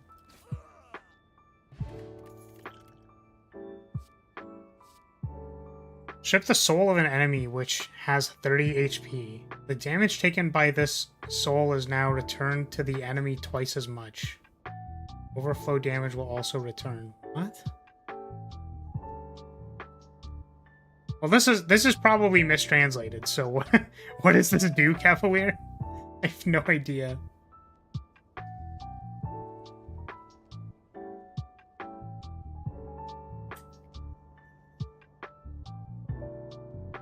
Soul Stripping is a weird card, poorly worded.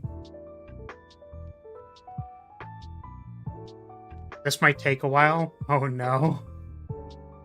Well, when the actual expert of the mod needs to type out a huge paragraph in chat before we can evaluate the card, you know the mod is good.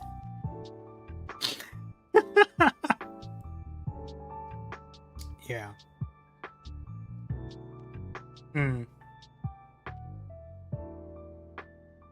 Yeah, but, like, there's a lot of cards that definitely feel kind of strong. Like, there's a lot of effects that just feel kind of strong. Right, so this is like, you die and then you win the combat. There's like, lose HP but it's good, and then you draw cards and get energy. Like, there's something to be said about doing both things. So it has the Warcry effect on it. You can't draw more cards, but still, up front, being able to do both of these cards is quite strong. Like, Warcry itself, I hope I'm getting the card name right, because I don't remember. It's the one that lets you draw and then you can't draw anymore. Like, that card is already pretty good on face value. But then people think about adding, oh, I'll put a cost on it, like lose 5 life, which is quite the cost. Like, paying 5 life is a lot. But it's sort of that weird, like, losing 5 life is either, like, really, really tough, and that's hard, or, like, it's a payoff, or it's an enabler, so it's quite good, or it's, like, it's not... How do I say? So, it's kind of like, okay, you can only play this card on turn 5, so it's, like, super bad. It's, like, unplayably bad. But the payoff for being able to play something on turn 5 is kill it.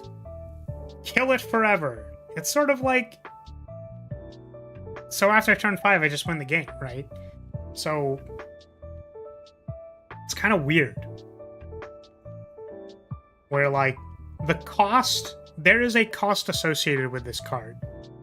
But that cost is either nothing, very high, right?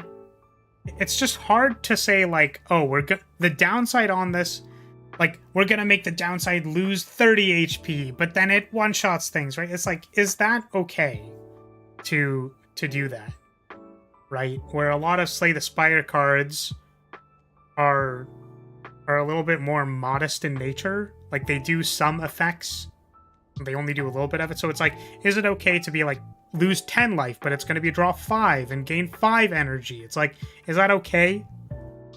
Or like, this has to be the first card you've played this turn, and then you discard 4, but then you draw 10, and then you... Right, so like, when does it... Like, putting an upfront cost doesn't give you free reign to make the card, like, too strong, I guess is what I'm saying. So, I guess this card signaled that they're kind of doing that.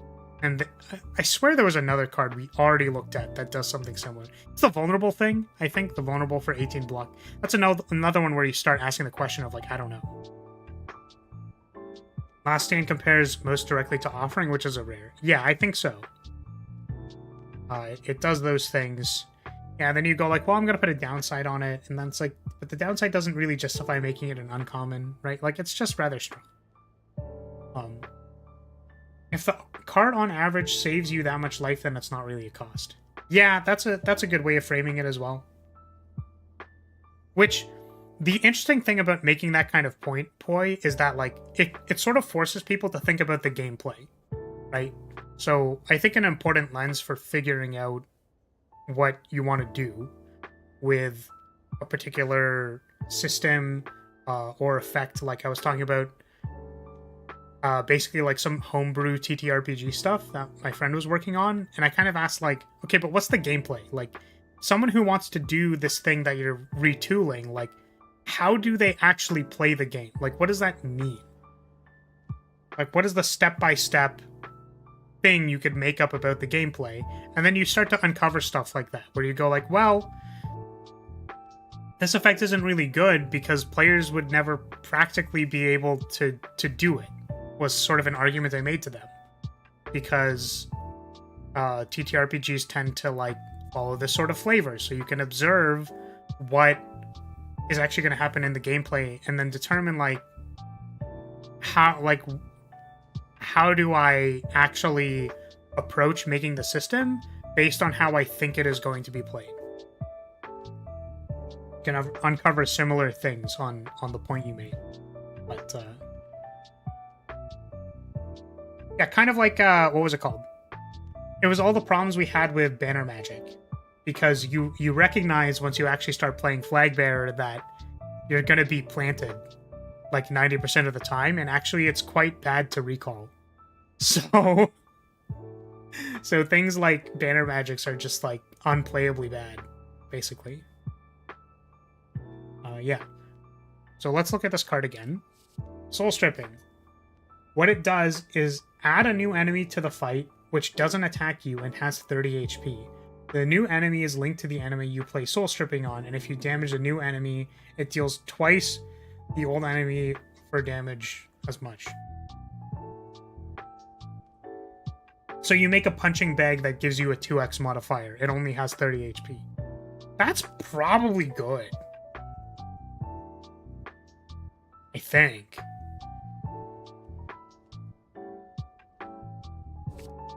Let's try it. Probably not super great in hallway fights. We're gonna discard it.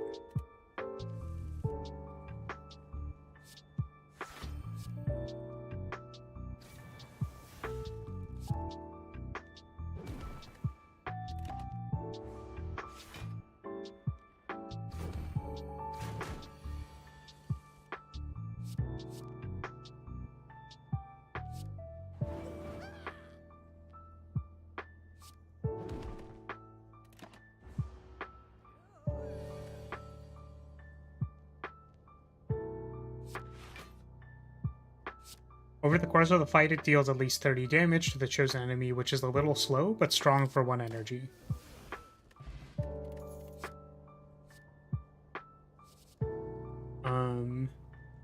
I agree with that.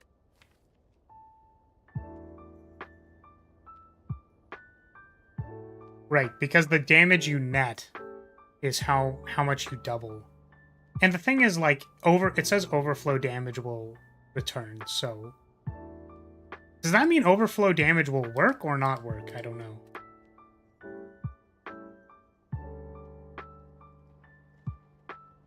Yeah, but what Poi is saying is that the actual damage you net from that card, like if you just played the attacks on the enemy itself, you'd be dealing 30 damage. So the net amount of damage that the card produces by making the extra doubler thing is 30. Because that's the amount of damage extra that you're doing. Like, does that make sense? Are you liking the character? Do you have to say, after the last one, I'm kind of disappointed with the lack of booba? I mean, that's, yeah. That's what I meant, yeah. Means if you deal 34 damage to the dummy, the extra 4 still gets doubled and given to the next person.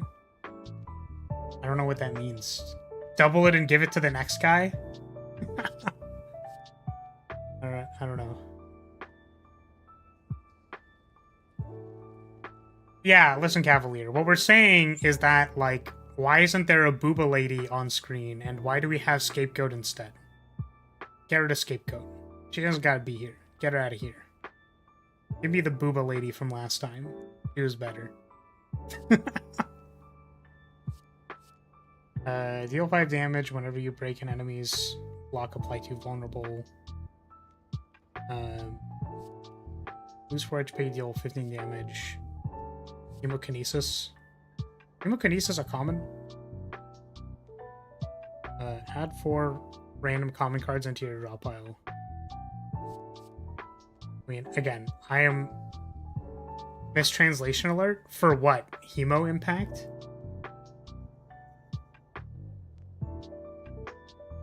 Yeah, sorry, Scapegoat. The booba lady has better plot. Yeah, so Weave is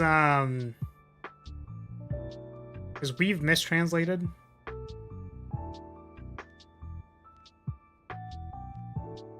I'm just gonna pick... I'm gonna not pick any of them because you're saying there's a mistranslation, but I've said it before, I'm not a huge fan of cards which add to your deck size. I don't know. Whenever you deal unblocked damage, apply vulnerable. Ah, this card. Okay. Sure. It's probably quite strong, actually. Do that.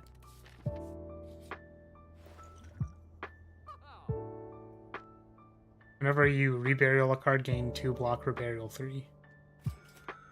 So this is a scaling card which has an enabler. Probably quite strong because it does both the things at the same time. I would say that having an ignition effect on powers is not normally something that characters have access to. I know that there's electrodynamics, but seems quite good. We're gonna take it because it's good, but yeah, quite good.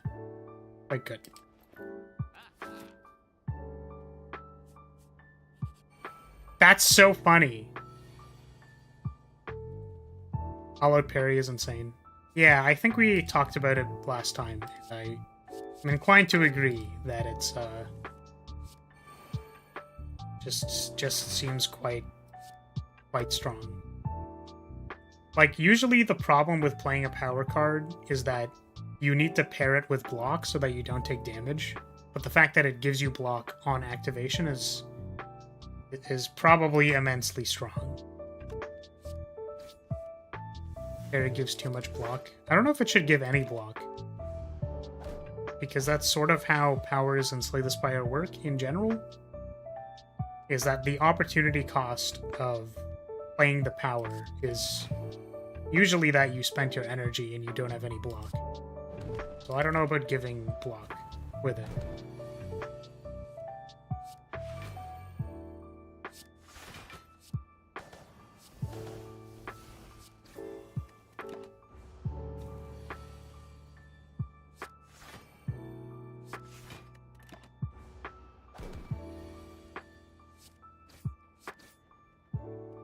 guess an interesting consideration for return, because I was just thinking about it.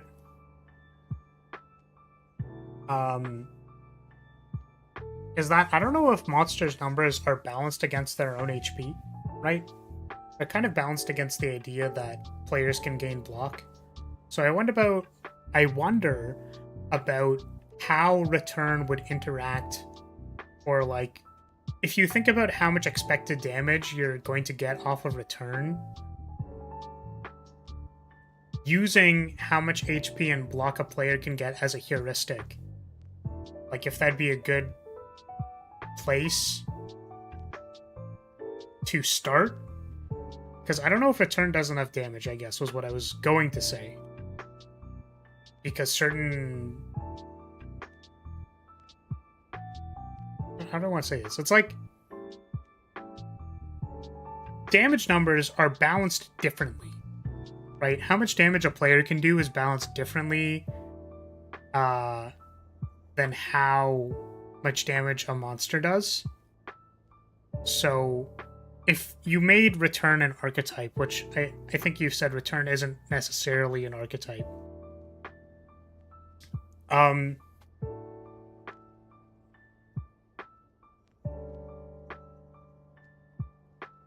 It's like, I wonder how much damage return does per turnover is what I'm curious about. Because I wonder if it's not that like it's too strong or too weak, but just like whatever, yeah, again, what that means. It's pretty strong in Act 1, generally weak in Act 2, and slightly subpar in Act 3. Yeah, and that's what I'm kind of saying, right? Is that like if you wanted to...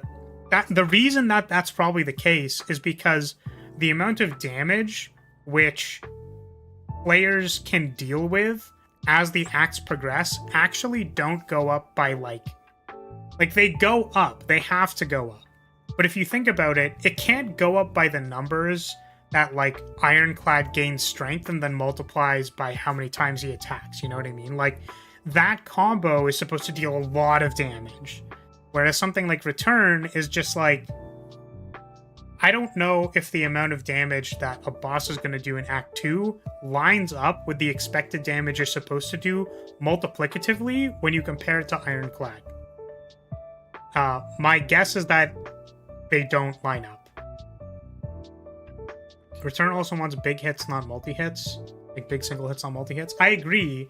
I'm just saying, even in the use case that it's valuable in, I wonder about that being a problem with the mechanic itself. Like, it's not balanced in the sense that it's too good in Act 1 because the amount of damage and the HP that things have are more or less similar. Whereas, like, it can't scale because of, like, how it acts. So I wonder about how you would have multipliers and stuff, or how you'd maybe reword it. I don't know. It just... because it's one of those things that you don't think about why this effect would be bad, right? What do you mean? The herd hits for... or the heart hits for 105 in one hit, while a louse hits for 6. That's clearly a difference. So, Poi, I know you're being sarcastic. Like, I get you, I feel you. But, like, isn't that so interesting? How, like, 6 damage on a louse is, like, half of its HP. Whereas 105 damage on the heart is, like, an eighth? Right? Which, doing an eighth to the heart is still, like, a lot of damage. And you still have to block 105, and, like, there's all kinds of other considerations. But, like, isn't that so interesting how that's, like, how that's different? Because it's something you might not think about. How, like, the amount of damage that enemy deals in relation to their own HP, like, they're different systems, right? And once the heart is starting to hit you for 105, you're probably dead. I agree. Return can scale with bullet, but yeah, trying to make it a main DPS option is difficult. Well, I just don't know if it's balanced. Like, I'm suggesting that Return is probably weak because, like, bullet, as I was saying, scales better with multi-hit because it's effectively strength, whereas multi-hitting Return isn't really a thing. Like, it's cool that it interacts, right? But what if bullet said something like, for the purposes of return, it scales ×2. So then it allows bullet to be like the correct modifier for what return needs to do enough damage. Does that make sense? Like, you could make return scale correctly by having bullet do double duty. But, like, in the amount that it needs to scale by. That could be interesting. Yeah. And whenever I suggest these things, I'm not saying, like, oh, this is the perfect solution. It's just that, like, there's something that I'm kind of seeing that maybe could use some design work so that it works a little better. And, like, this is how I'm thinking about it. So, yeah. Apply one bullet to a random enemy 2 times. That seems pretty good. This is not quite flex. It's probably stronger. Double all bullets on all enemies. I take this one. Make it so return damage multiplies by act number. I'm sure you could figure out whatever multiplier the devs were actually using to do their math and then have it be that number and maybe it would work. I don't know. Kind of funny. Might need a few more return cards to make return work fully though. For sure. I can agree with that.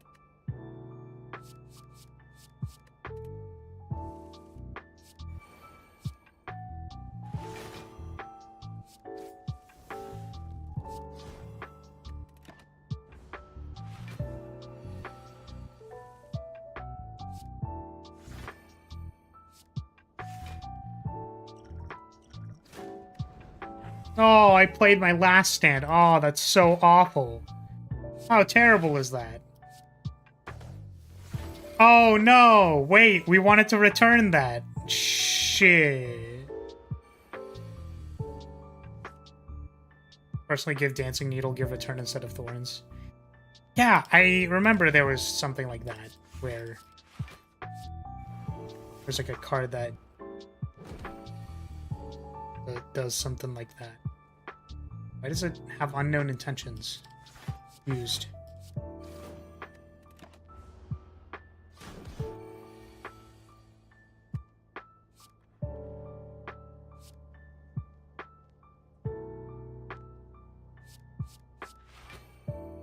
Alright, let's give him the bullet.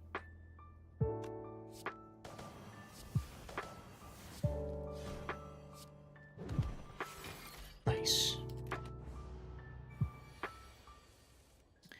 Gonna attack the shadow to avoid getting spiked. Is that actually how it worked? Or was it not how that worked? Because I didn't see.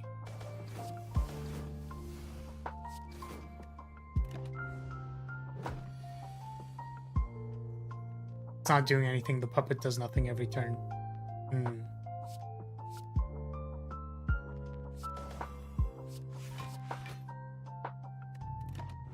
think that's how that'd work. Well, the thing is we had it active, so we would need to go back and see if that's how it worked or not, because I don't know. I literally don't know.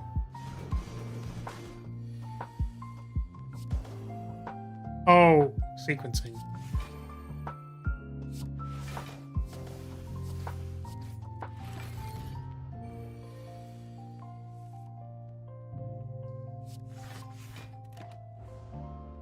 Pretty long Act 1 fight. I guess Guardian normally takes longer, but...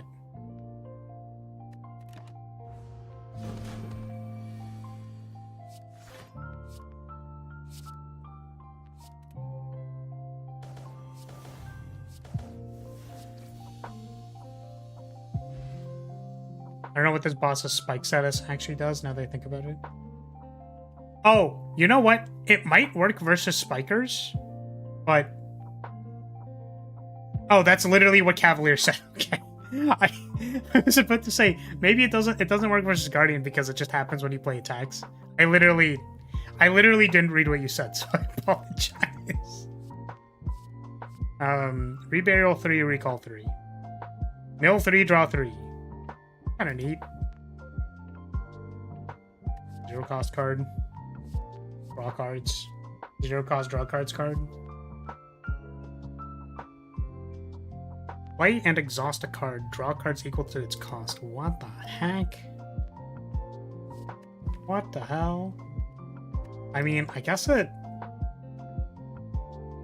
So is this their... I was gonna say it's like their card doubler thing, but it's not really. This is an interesting card. It's a cool card. I'm gonna take this card. You don't pay for it? Yeah, I'm assuming you play it for free, or do you not? Play it for free? I'm assuming that's the point of this card, right? Because it's like a ritual, basically. Ritual effect. It's like a cool card draw thing. Yeah, play it for free. Sure, let's take that one. Seems good. Go beat up some elites. See if we can hurry up a little bit.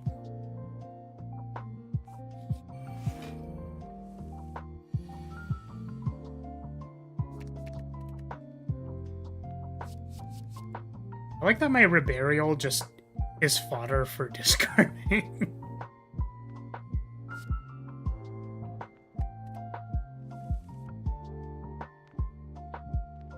It's super recycle, but in a rare slot. Yeah, recycle gives you energy, though, right?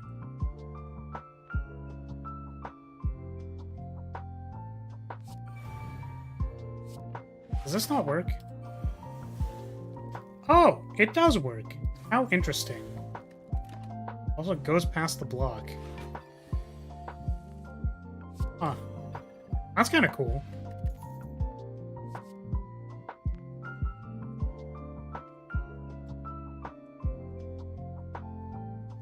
This isn't backflip. Do this one. Recycle gives energy, demonize gives draw and plays for free. Yes.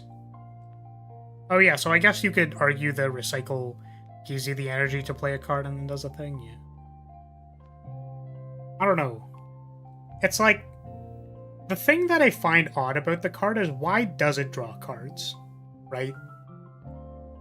So it's like, you would assume that the card is kind of inherently a -1.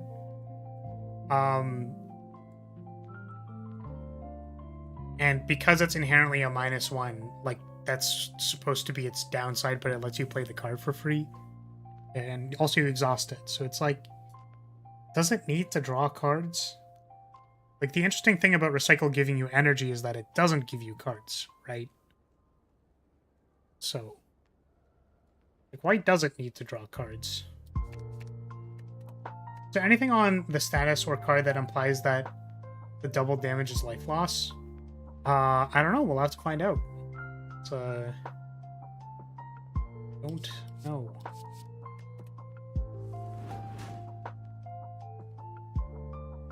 The damage taken by the soul is now returned to the enemy twice as much. I don't believe it specifies life loss, but it is life loss.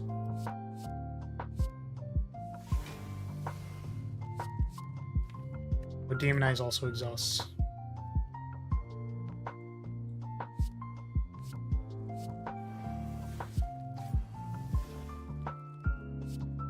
I think it's just a translation thing.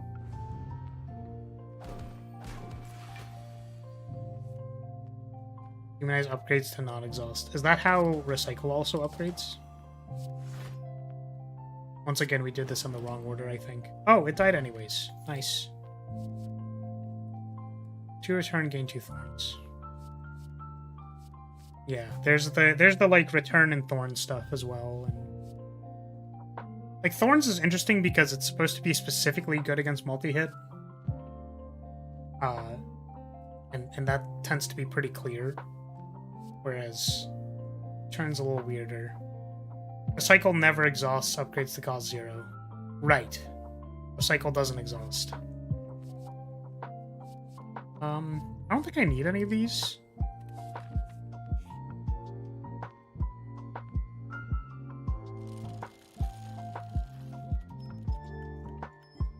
So yeah, I guess I don't know actually if those are really that related. Use the prize to gain 9 HP and gain 1 sin. The enemies you encounter in the next X things are enhanced by sin. For each 1 sin, you have increased 10% block gain from cards. This is reduced by 1 at the end of combat. Alright, so is sin a prize, or is it good or bad? I don't actually know.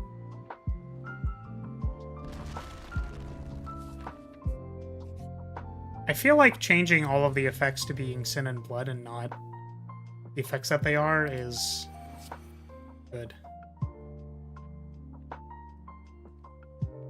It's a downside? Yeah, but it says increase 10% block gain from cards. Like, is that mistranslated? What is that actually supposed to mean? She should take reduced damage from the avocado. That's not fair. You can't just say that. I don't know why it does that. Why does it do that? Why is it but is it a downside or is it not a downside? Wait. Why did I take 1 damage when I played a card? I'm so confused.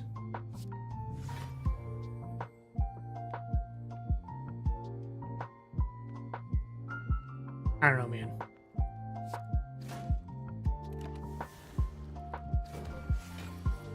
Oh, there was a cost in my hand? That's why? I didn't notice.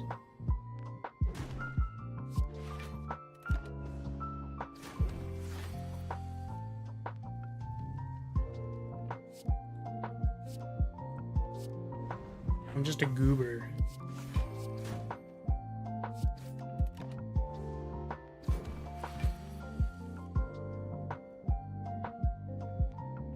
Oh, it's block gained by cards. Does that mean it increases powers?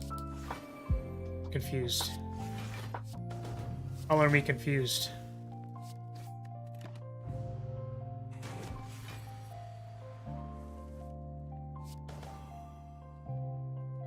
Well, the thing is, I actually don't know. Like, what if it does? Because if it does, that's, like, kind of good, isn't it?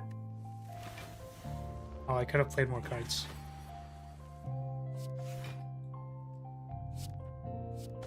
Delay there is super weird, by the way. I don't know why it does that, but... Recall 1. Put a card from your hand into your draw pile. What? Can this go infinite? Probably not, right? 0 cost draw card? I guess it's interesting that it probably doesn't go infinite. No, because you always recall a card from the discard and add something to your draw pile. It's -1 on play.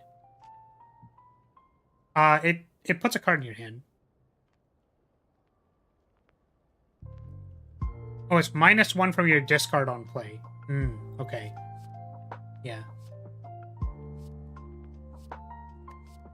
Pick it. Book of Stabbing.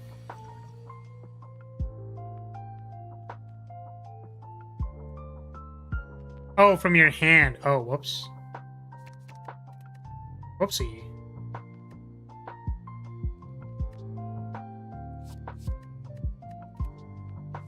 Stab of Booking? Am I gonna die to Stab of Booking?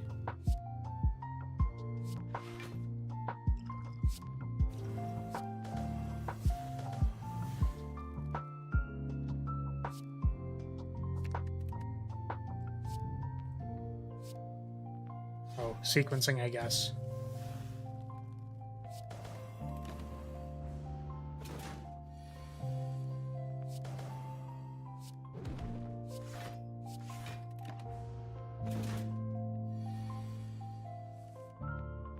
I didn't mention this about the card before, but I wonder why they chose ×3, or whatever the card was. Where is it? It's in my hand. This one. I wonder why it says ×3. I wonder where they got that number. I wonder if that number comes from anywhere.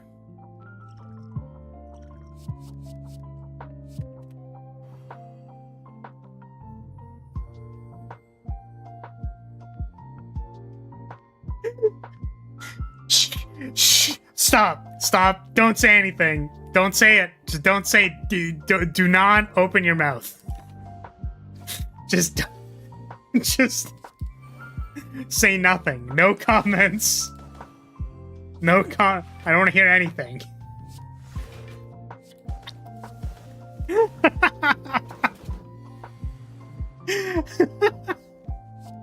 That's incredible. That is very funny to me.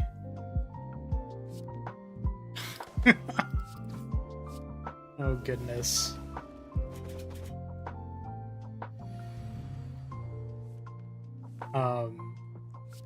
Y'all didn't see that. You didn't see that. I was looking away from the screen. What are we not supposed to be commenting on? I played the card that says you can't draw more cards this turn, and then I Gambler's Brewed my entire hand. That's the thing you didn't see. Enemy has not been stunned, lose 6 HP and stun the enemy. It's a stun card. I definitely got commented on why I made a stun card for my character. I'm not sure how much I want to reiterate, but like for the purposes of the video, I get to explain. Yeah, it's a mid-second, but you lose HP. It's like, I don't know if this character cares about stunning enemies, right? Whereas Flagbearer kind of does. We've had this discussion before, but I just wanted to comment that it's like, I'm not really sure what the purpose of this character having a stun is, or why they care about this. You know, they're kind of doing, like, I don't know where that specifically fits in with the rest of what they were doing, except for the lose 6 HP thing. That's all I really got. It does have an interesting way of you not doing it multiple times, because they need to not be stunned. You can't just like emit second somebody 3 times, but still a little odd. Recall 1, Spark Recall 1, and 2 to your draw pile. That's kind of cool. I don't know if I have 2 energy to play it, but gives you another turn to burst enemies down. Yeah, and I would say that that's probably not how you want to position your stun card. It's kind of like if Ironclad could stun things, and then you kind of ask yourself, like, but why? Like, Ironclad can already kill things, so why are we giving them stun? I don't understand.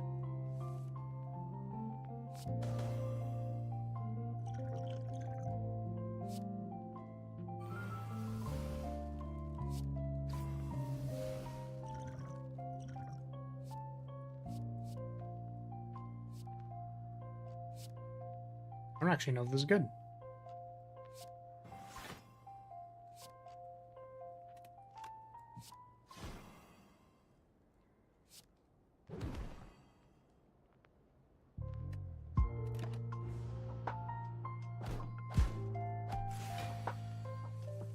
Or Watcher, wait. Are you suggesting that stunning is the same as time walking? Would you actually like me to explain the difference between those two? Ray Alex you. It's okay. We're used to you making errors. Speaking of which, if you're reading this message, please God help me. Please help me.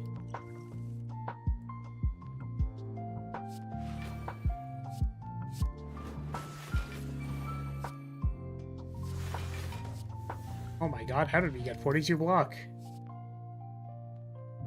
11 block, apply 2 bullet. Gain 2 strength, gain 11 block? Pretty good.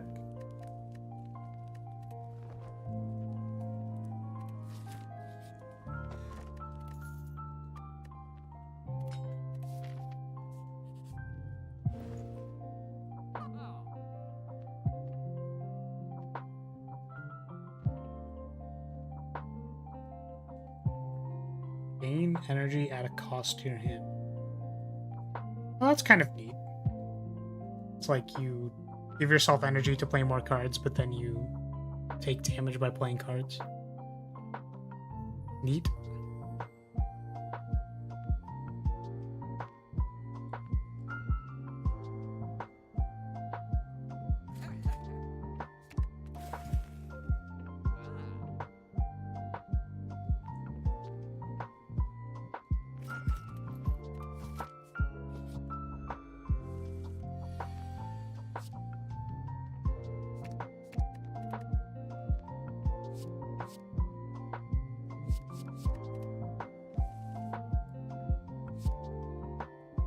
Hooray.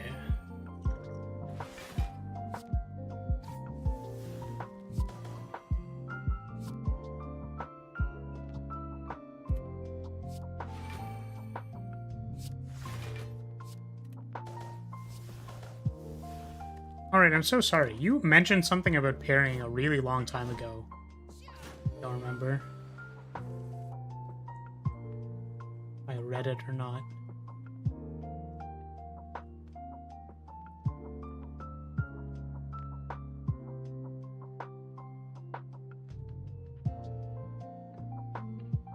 Nope. Okay. It's okay.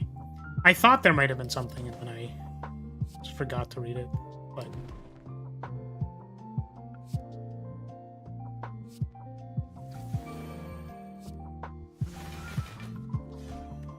I get so much block from this thing. It's so good. Arguably too much.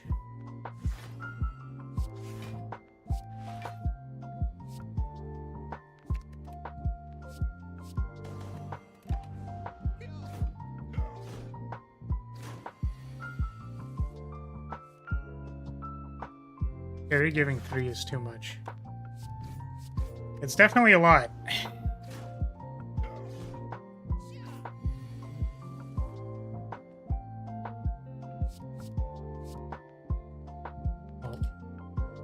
Oh, I still have to put one back even if I don't take one? She. Am I dead? Ah, I might be dead. That's okay. That's fine. Okay. I'm dead. I'm not dead. I forgot I have the stupid thing. Wait. I've been baited. I'm not dead yet. 66 damage. Well then, I guess we continue. I was getting ready to wind down. Then I forgot that that's not how this works. Instead, I don't die. I just simply don't die. How powerful.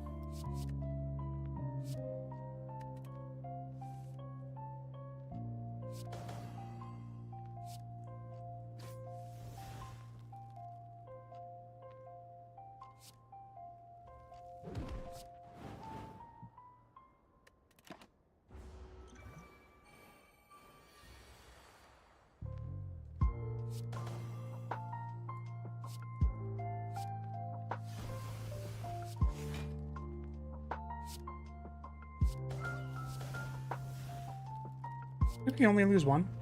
Oh, gasoline. The intangible is very strong.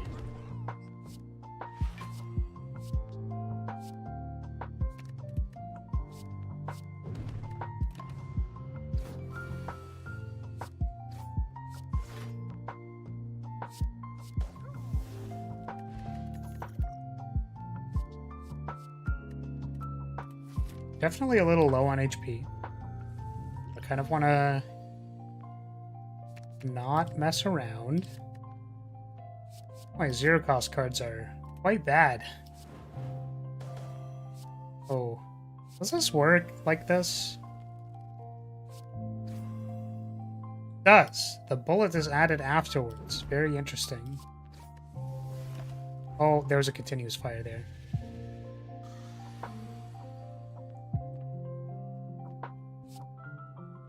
Does this work? Oh, it's current thing. Interesting.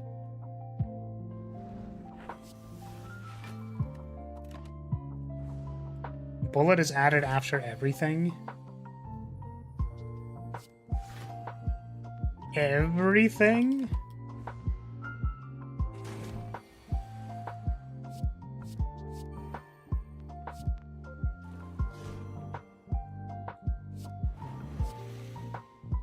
Nice.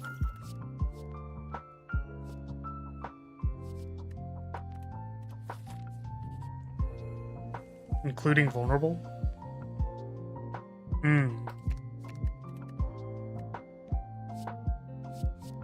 So bullet is not affected by vulnerable. Is that what you're saying?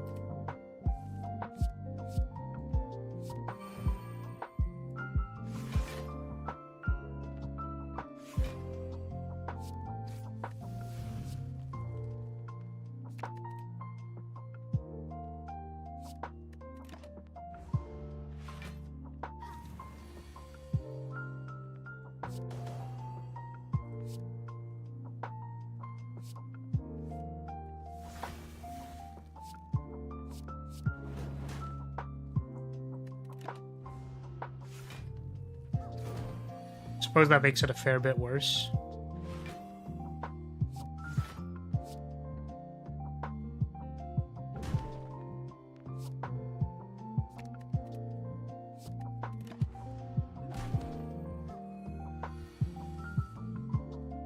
Not affected by vulnerable or your own weak. I wonder if that's one of those cases where, like, is this unintuitive enough where, like, you just fix it and make it work correctly? Right? Or is it just fun?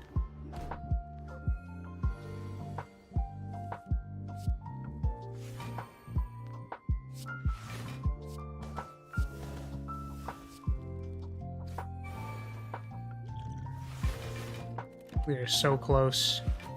No.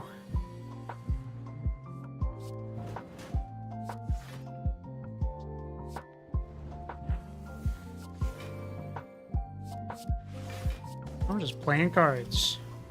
Just going. We're just getting him.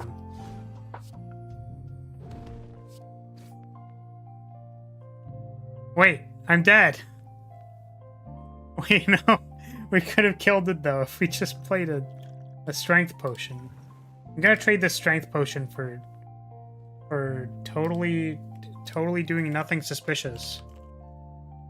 Totally nothing suspicious happened. Don't worry about it. We spent a strength potion and my opponent died. Bullet will no longer decrease at the end of your turn. At the start of your turn, apply 2 bullets to all enemies.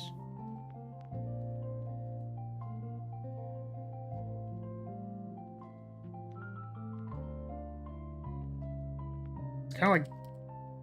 I suppose it's like AoE demon form... Except... I don't know. He just restarted the combat and did it, redid the fight, and stopped time, guys. Yeah, that's exactly what happened. Exactly what happened. I just time maged it away. Oh, we're gonna pop off so hard. We're about to go crazy. We're gonna go nuts on him.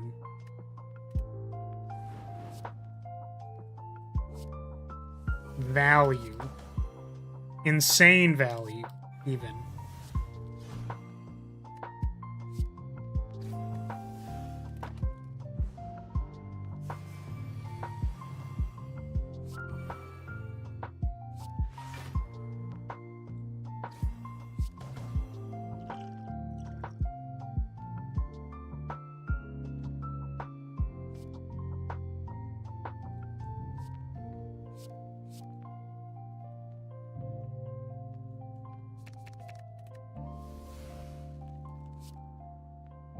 Oh, we didn't actually mill any cards.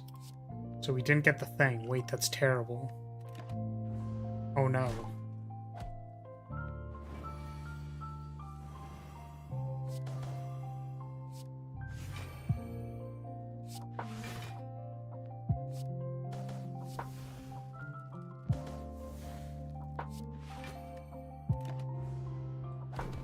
I guess we have demon form active, so...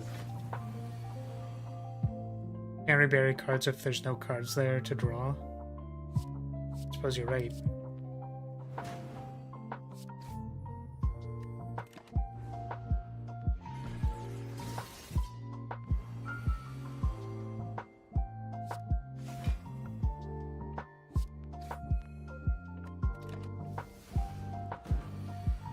The reburial when there's no cards there is actually just like so funny to me. It's very humorous.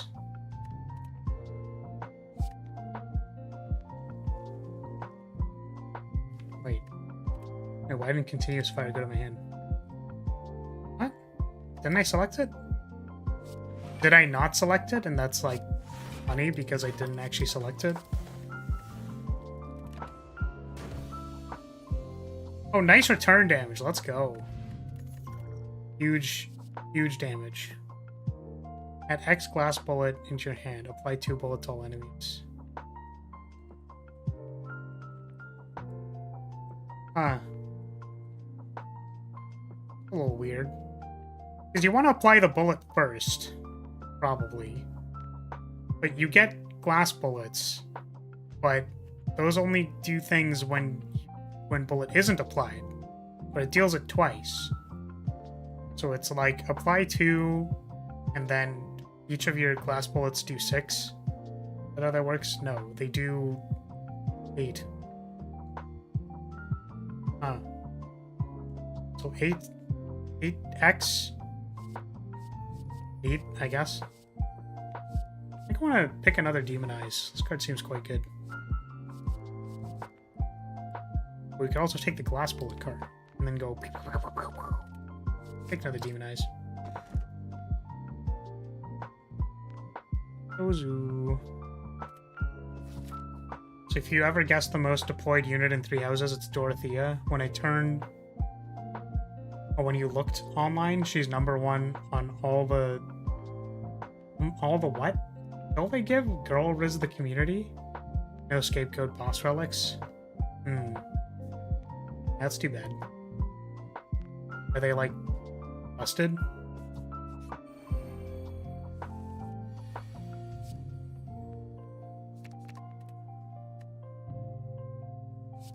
Yeah, I just, like, don't get to comment on them. Who demonizes?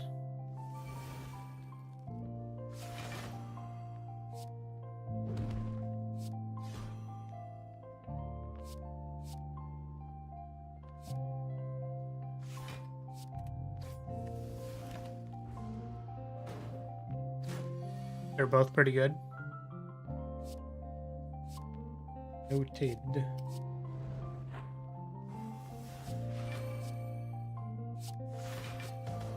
I guess we could look at them after, because I think none of the information on the mod is hidden.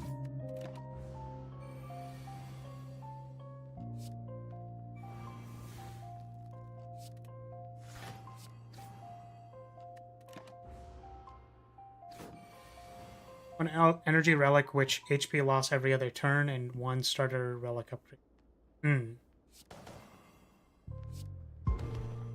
Dang, a lot of damage. Whenever you reburial 2 cards, draw 1 card. What does that mean? Do you have to rebury them at the same time, or does it tick up?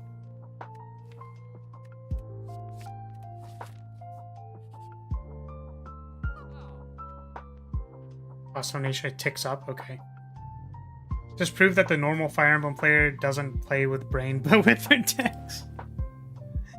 I mean, honestly, fair. Whenever you reburial a card, in 1 return. Spark. Gain energy, gain 2 return. It's not gonna bother. We're trying to go fast. Sin Loaner Plus applies bullet? Wait, what? That's kind of interesting because it's like when cards don't tell you what's on the upgrade, it's like a little unfortunate, I guess. I'm aware that I have cards which do that, like multiple cards which do that, but I guess the question ends up being like, how close can you associate that it's going to give you that, like the upgraded ability? I would say that the upgrade on Retrace and Recall Focus aren't too far off from what you would expect to appear on the card. But I'm also biased.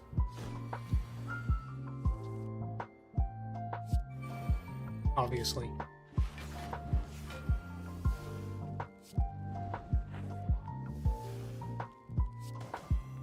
Where's my thingy form? I'm so confused. Where's my OP form?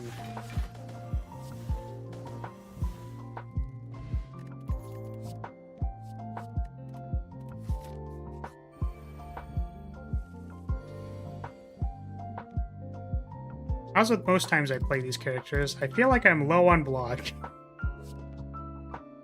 Really feel like I'm lacking in the block department. I feel like it's... Oh god, the spark!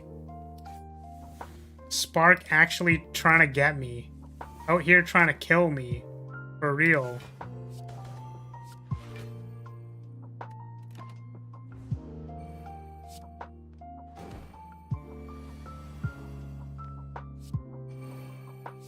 Oh, I could have done it the other way around. Oh. Scapegoat is low on block outside of all-out parry. That's interesting. There's likely an issue with the character. There was another character that did something similar. Who was it? Oh, it was one of the first ones we played. It was the one where you have to sacrifice your HP, and we talked about how, like, it would be impossible to get enough block to block things because you're constantly sacrificing your HP. Your HP ends up being like the bottleneck on how much block you can actually make. So it's kind of funny. A funny little thing to think about, I suppose.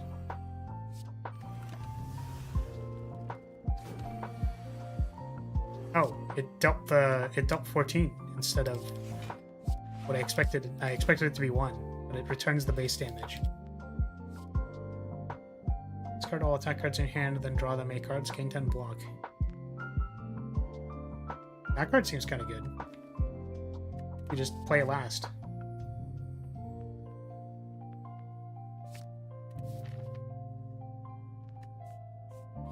Doesn't do enough cards that do stats into his mons.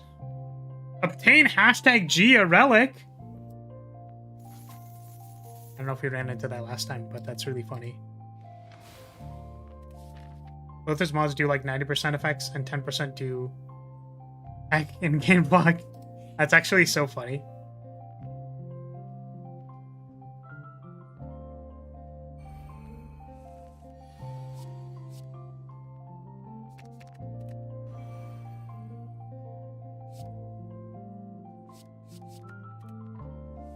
I know we've had the synergy since like the very start, but like dang, it just seems really powerful to pick up 2 cards at the start and then immediately scrub them for something else. You really should read some of the events. Should I? Didn't know they were changed. That's a lot of damage. Hey, that's like a lot of damage.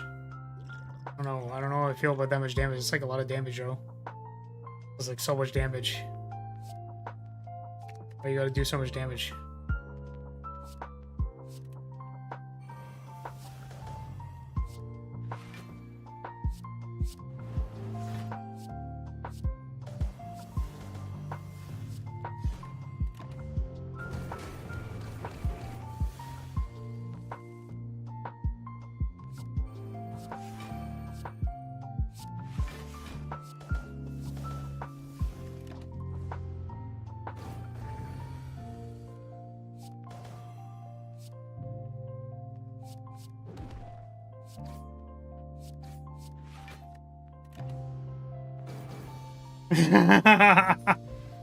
Moved into an Act 1 boss. Listen, you shut your face or I'm gonna punishment you. I swear I'm gonna punishment you. Move all block, deal 12, or burial 3. Mill 3 enabler? It's like, does this need to have remove block on it? Like, it's already strike plus with mill attached to it? I don't know. How are we doing on block? Actually, this makes block.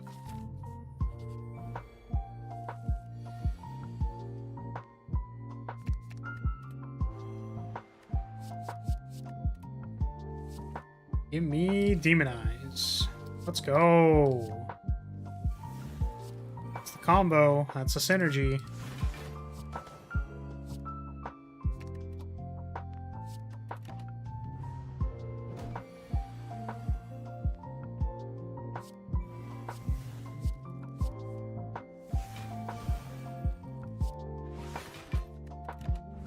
Holy block, Batman.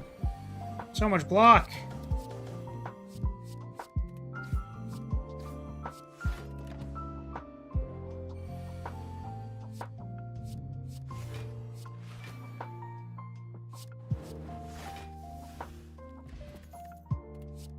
Oh, I could have read that probably. We're just gonna take all of these gun foos. Probably pop off.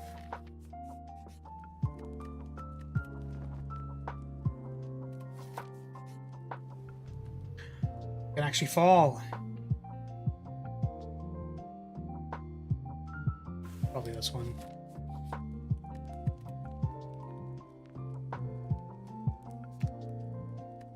That's probably good. Why doesn't YouTube any event? Oh, I'm not sure.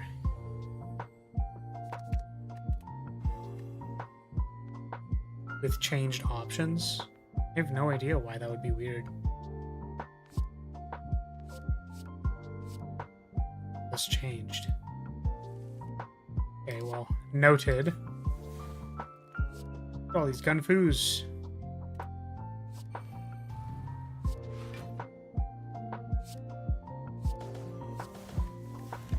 But does it go through ghost form? Probably, right?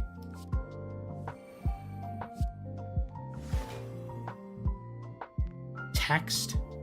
Ah, that's so interesting.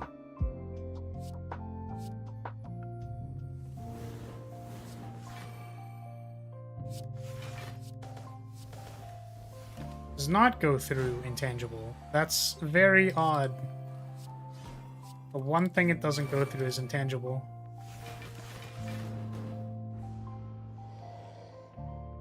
Because the boot goes through intangible. That's why I was wondering if it did that.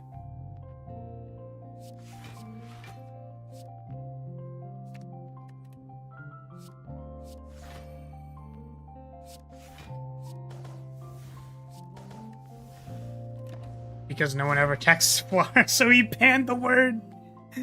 Damn, that's a little too real. I need you to stop throwing these strays at me. Because, not my fault you have to project your not getting texts back. Not my fault. I didn't do anything. So you don't have to throw that at me.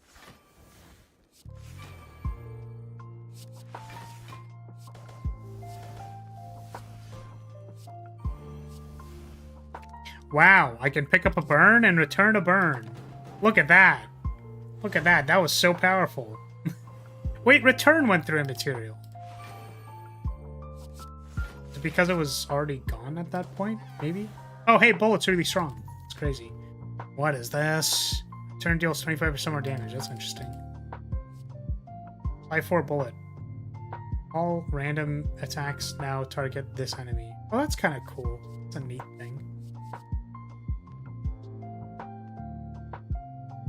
1 mana choke?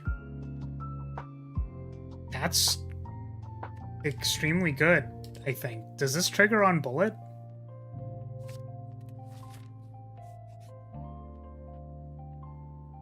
I'm gonna... I know it's free, but anyways.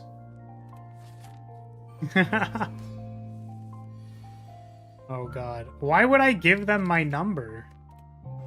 There were people in my basement. Why would I have any cell phone attached to whatever's... Like, what? I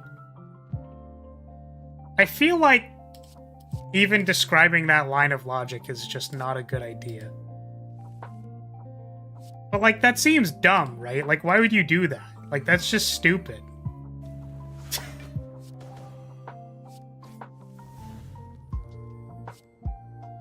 Oh, I'm fighting the powers guy. Maybe I should be aware of that.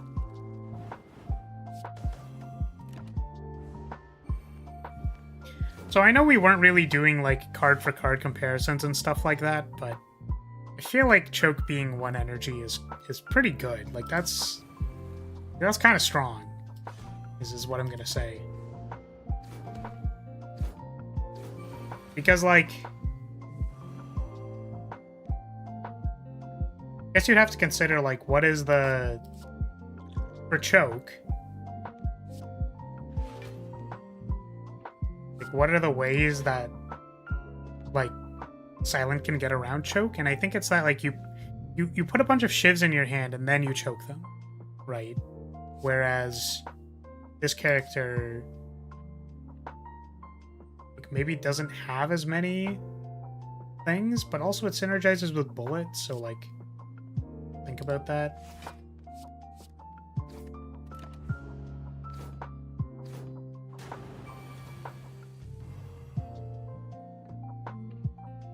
The fact that it's done makes it more likely that it's your plan. What the frick? I mean, I'm sure there's someone who's dumb enough who would do that. Alright, we're just gonna mill it all away. Send it away.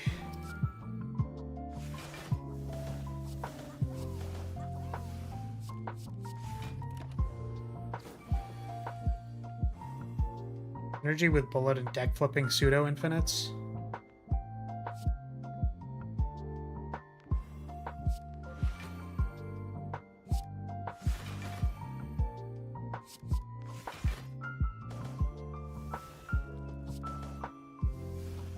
Okay, so it is the choke effect is affected by bullet. That's quite strong. No blade dance support. They have cloak and dagger. I think all the things that add glass bullets are kind of adjacent to that.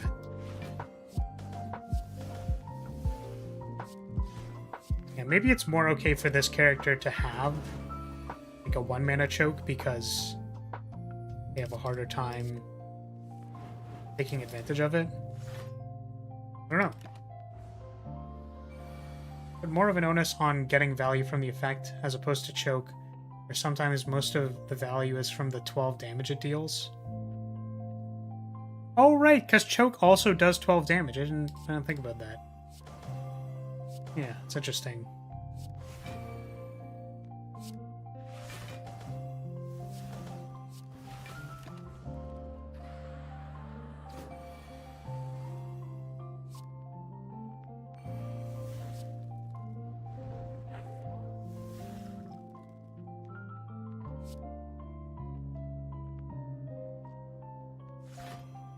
Just seems a little bit moot to beat up the dummy at this point, right?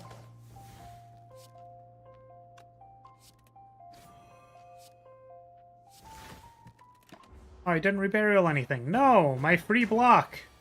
Where did it go?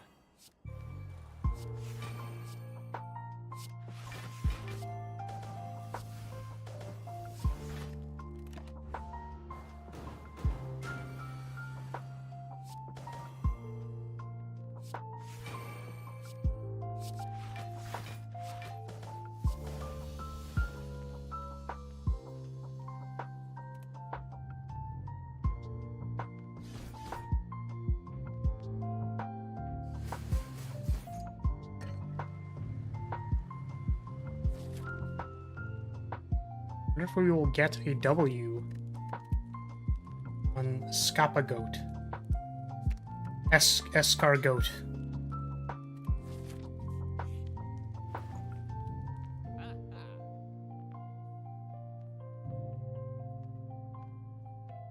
Recall 3. Barrier. See, another one of those, I'm not sure why this character has barrier. I don't know why they have it. Could be okay.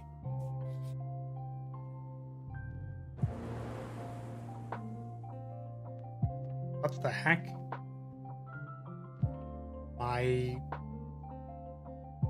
computer just exploded?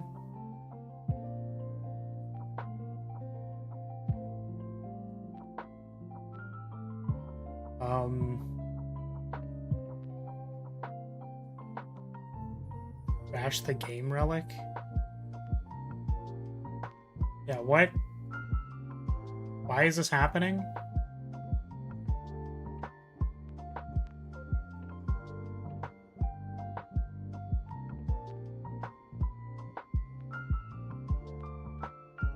It's just broken, I guess.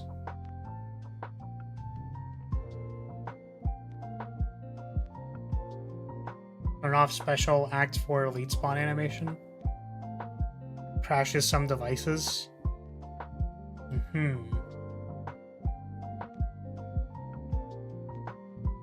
Yeah, I was gonna say that, that was a little silly, wasn't it?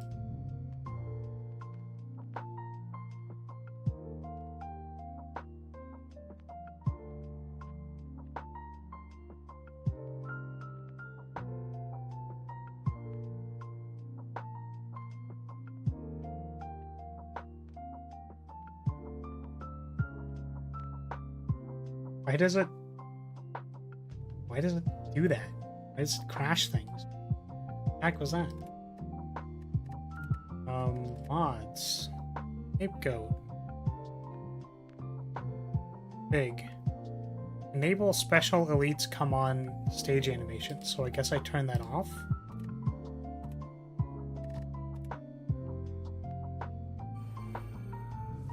Okay. We are fighting the Watcher for some reason. I don't know why.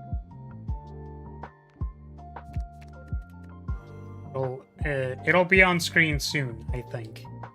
It really sucks whenever I have to restart Slay the Spire because I know that it, like, game capture doesn't like it sometimes. I don't know why I'm fighting the Watcher.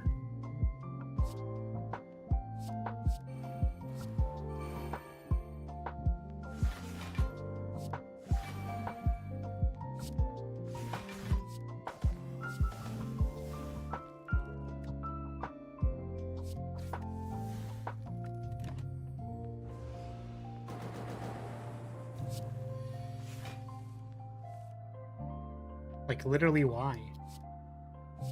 Why did they put alphas in my deck? What is happening? I'm so confused. Maybe... I was gonna say I could exhaust it, but that doesn't do anything.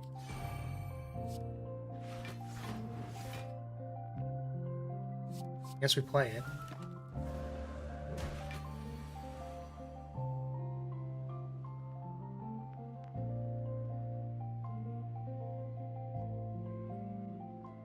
They're probably being used as a scapegoat for Watcher's issues. I don't know. I was gonna say, like, what is happening? What are we doing? What's going on?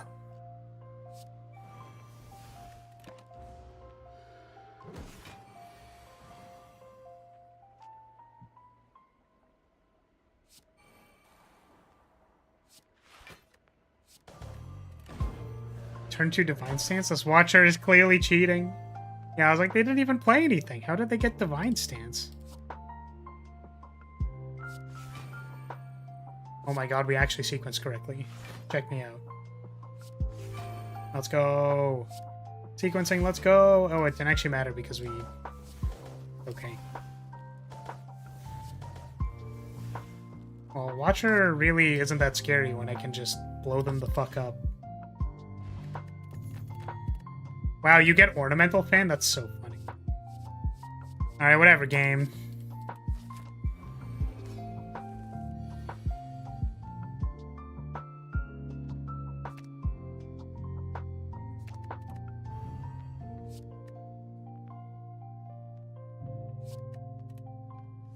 Actually, pretty good.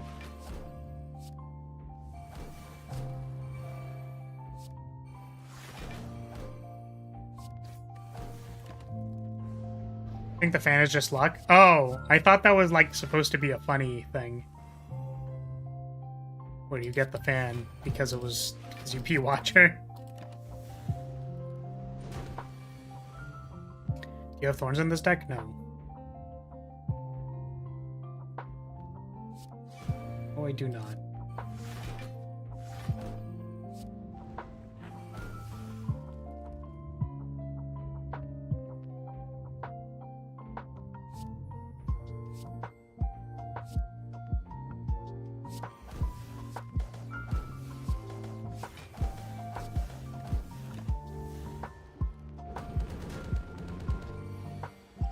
Oh, I missed that. Whoopsie.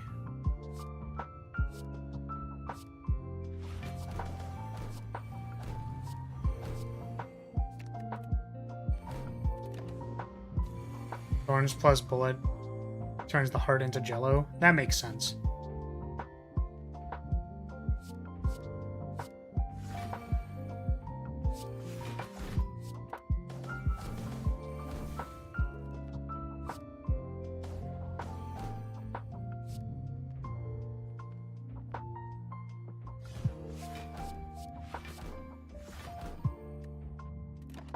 Oh, you draw the cards. I forgot. That probably could have been some value. Oh, am I dead? Might just be dead here.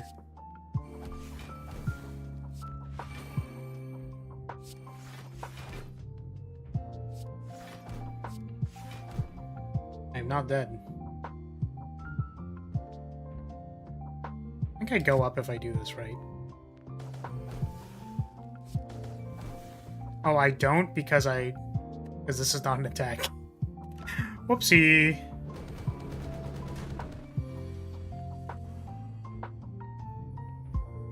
Eee.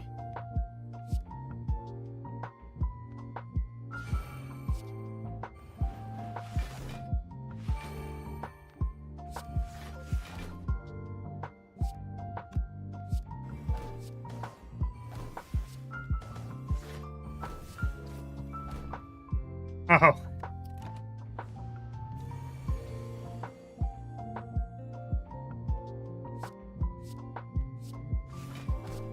I mean, bullet's pretty good.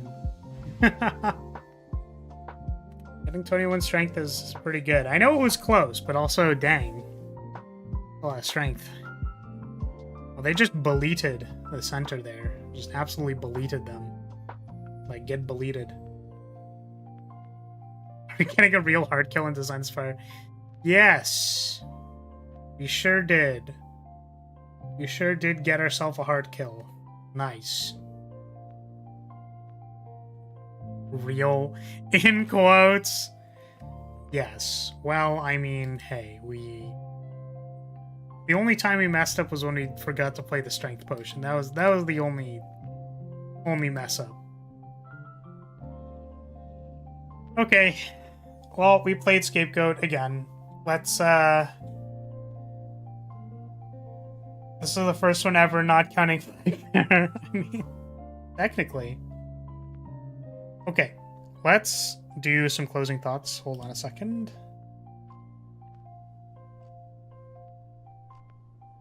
I meant the cheating with potions too, I guess. Wait, what do you mean by that?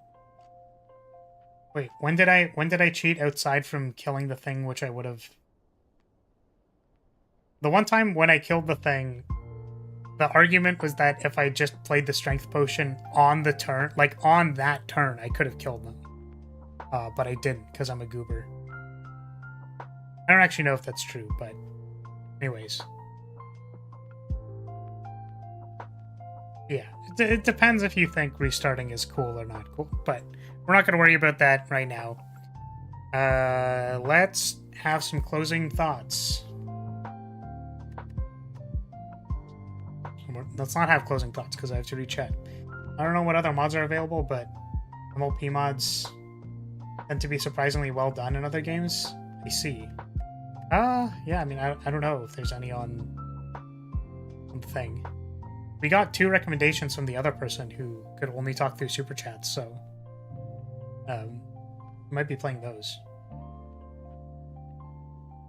I'm assuming that means My Little Pony. I don't know. Closing thoughts. Okay, so we've played Scapegoat before. I think the first time I played Scapegoat, I was a little surprised at how powerful they were, I suppose. I would definitely say they're on the more powerful end. Right off the bat, I think like a lot of the events that are like they give you sin or blood, right? It's that thing where they introduce another system, right? And they kind of take over a system that already exists in the game, and then it like makes it weird, right? So I don't want to say something as like over sweeping or overbearing as literally don't do that, but oftentimes these events are balanced against like adding a curse to your deck is very, very, very different from hamstringing one fight, basically. Like, those are immensely different effects. Like, adding a curse to your deck is way different by a long shot. I'd also say that there's like a little bit of upside that the systems give you when you interact with them. Some events still have curses. Okay, well, the ones that I got did not have curses. And instead, I felt like I got to choose the event for free, which does not seem balanced. Yeah, there's also like cards which are just like Gunfu is just like really, really, really good Cloak and Dagger, because it's an enabler and it's also Cloak and Dagger. So I think this mod maybe suffers from a little bit of that, where cards sometimes just do too much, and then you kind of ask yourself, like, but why does it do so much, right? Like, why does parry also let you mill when you play it? Why does this also make the card cost 0 when it's effectively their draw card thing, right? Yeah, Gunfu is very stats heavy. So usually when I would think... So it's interesting because this card, where was it? The one that gives you this... Not this one. Another one. This one. So, like, this card, we were talking about how the amount of HP that you lose on this card is there. That is a cost, but it almost doesn't... It doesn't make sense to give this card draw 2 and energy, because oftentimes cards in Slay the Spire do one or the other, so you kind of need to combine them, and also it means that it's not directly like a good option to choose or not choose it, right? The reason why you're picking one card over another card in Slay the Spire is actually because, like, you need a particular function at some point in time. That's usually why you do it. So, like, you pick Recycle for energy as opposed to the thing that says draw a card. Or you could pick the thing that is almost... Oh, there is hidden cards. My apologies. So we've actually... Some of this was because we've already seen it. Whereas something like Demon Eyes is like... It's kind of an energy card, but it also lets you draw cards. So, it's like... A lot of these cards don't need to do both of these things, and probably could still be okay, right? So I don't understand, or I shouldn't say it like that, because it's like maybe a little passive aggressive, but just realistically, like, they don't need to do that. I also kind of disagree with a lot of the like life loss stuff. I don't know how well it's supported. Right, like, there's the gain life in the base deck. But, again, this is also, like, deal damage, heal, and reburial. So it costs 2, but this is another case of, like, is making this cost 2 better than something like deal 6, reburial 6? It doesn't have the heal, it doesn't exhaust, and it costs 1. So what this could do is, instead of having this heal and reburial stapled together, you go, this one does reburial. It's going to teach you how to do reburial. It does reburial. And then this one is like, I mean, it blocks and gains return. This card's probably a little more innocuous, but I wonder if this card could have, like, lose 3, gain 3. Or 0 or something, I don't know. I don't know how you posture the card. But again, like, life loss stuff is, like, really weird in this game. What if it was, like, 0 cost, lose 1 life, gain 1 return? So you can always enable, like, a life loss thing for 0, but the cost is losing the life. So instead of it costing, like, 2, and then you gain 1 return, and maybe it upgrades to, like, lose 1 life, gain 2 return. I don't know.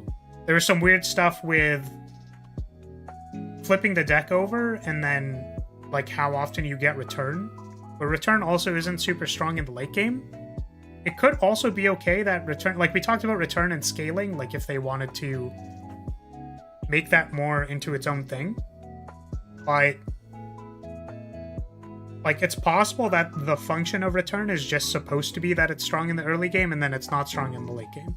Like that's a case where I'd say if the design intent realistically is let's give them something sort of strong to deal with the early fights and then it scales like it's not as good later on, like that's just the difference between shivs and poison, right?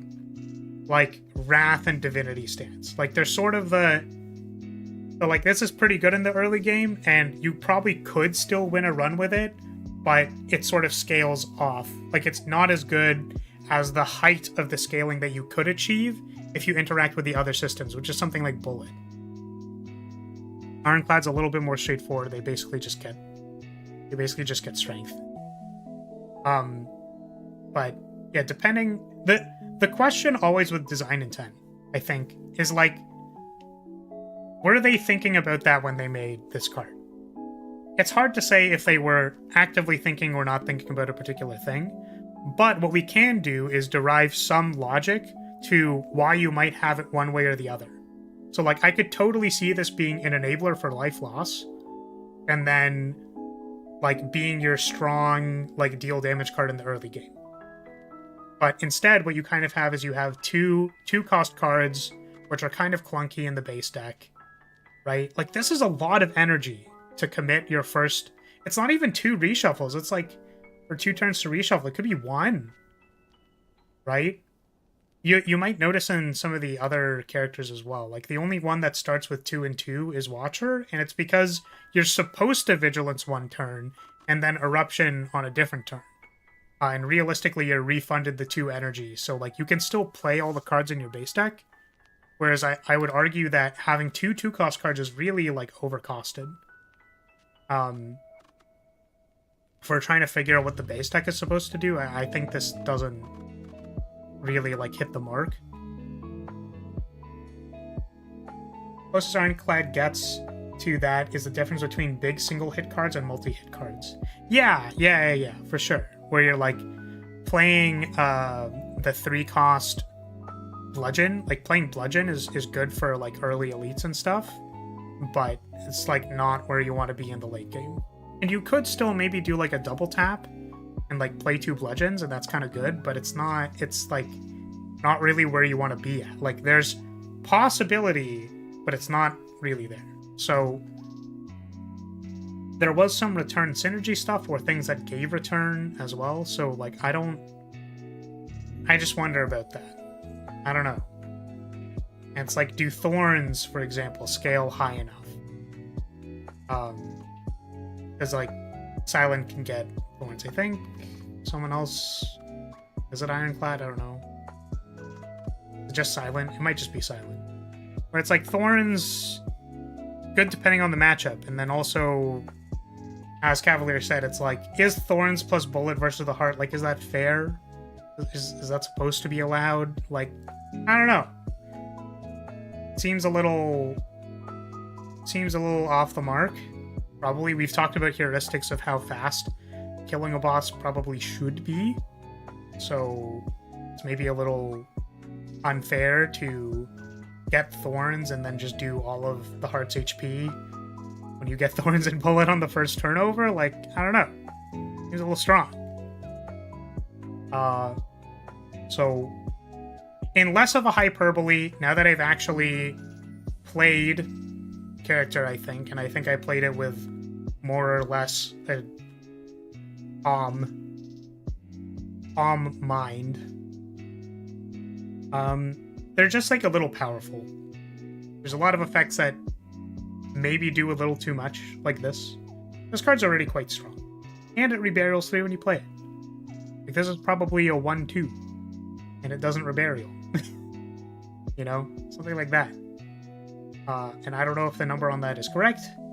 You could spreadsheet it, or you could playtest it, but this probably is too much. I was definitely struggling to get block. I wonder if there could be any other block synergies that aren't this. Like, you have to think what tools are available to the player to produce enough block to win the game. where if their only option is all-out parry, then you're not really setting up players to succeed. Like, they might want to have a few ways to solve that problem in the game. Parry is very fun to use. I love the sound effect of the block repeating over and over, but it gives too much. One copy of parry can be your entire block plan, and that's too much. Yeah, I agree. So you generally want a couple of ways to solve, like, the dealing damage or taking damage plan. So, like, Silent, for example, has Screech, like they have Wail. They also have ways to, I think, gain block when discarding, right? They have Dexterity. That could be a solution. They have, like, ways to apply Weak. That could be a solution. And then any combination of those things could also be a solution. Right? After Image could be a solution. Right? Well, Wraith Form could be a solution. Which I suppose Silent is weirdly defensively postured. Because of, like, poison. The idea is you, like, gain a lot of block and you poison them and you're fine.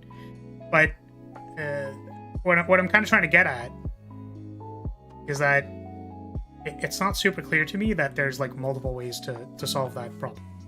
So I don't think you saw the lose life, rebury your entire draw pile. That with parry is certainly something. I did see it, actually. I do remember seeing it. The reason why I thought it was funny was because I made that card as well. The one where it's scroll, but you mill your entire deck first. So I thought that was funny. I was like, oh, that's like the same card.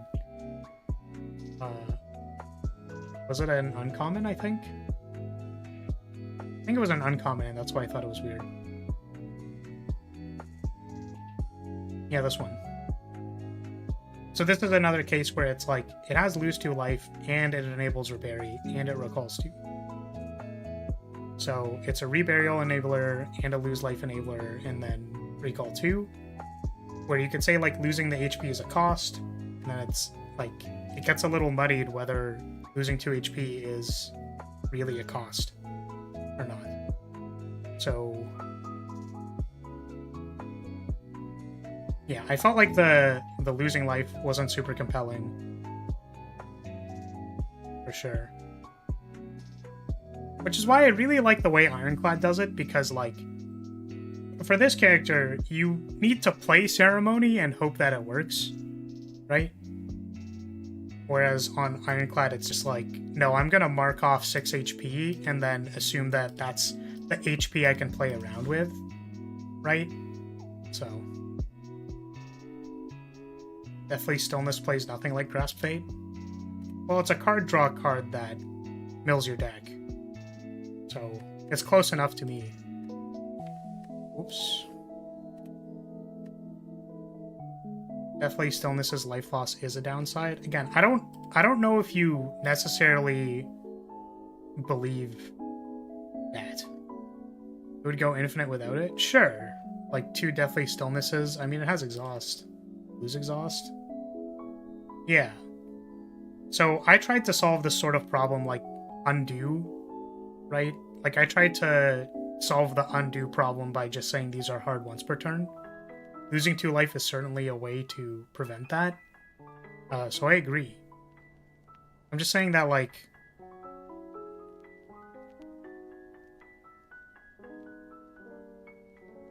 maybe the life loss is supposed to be compensated for by other cards, so, like, it's more of a mitigating a cost. Like, that's just kind of what it is.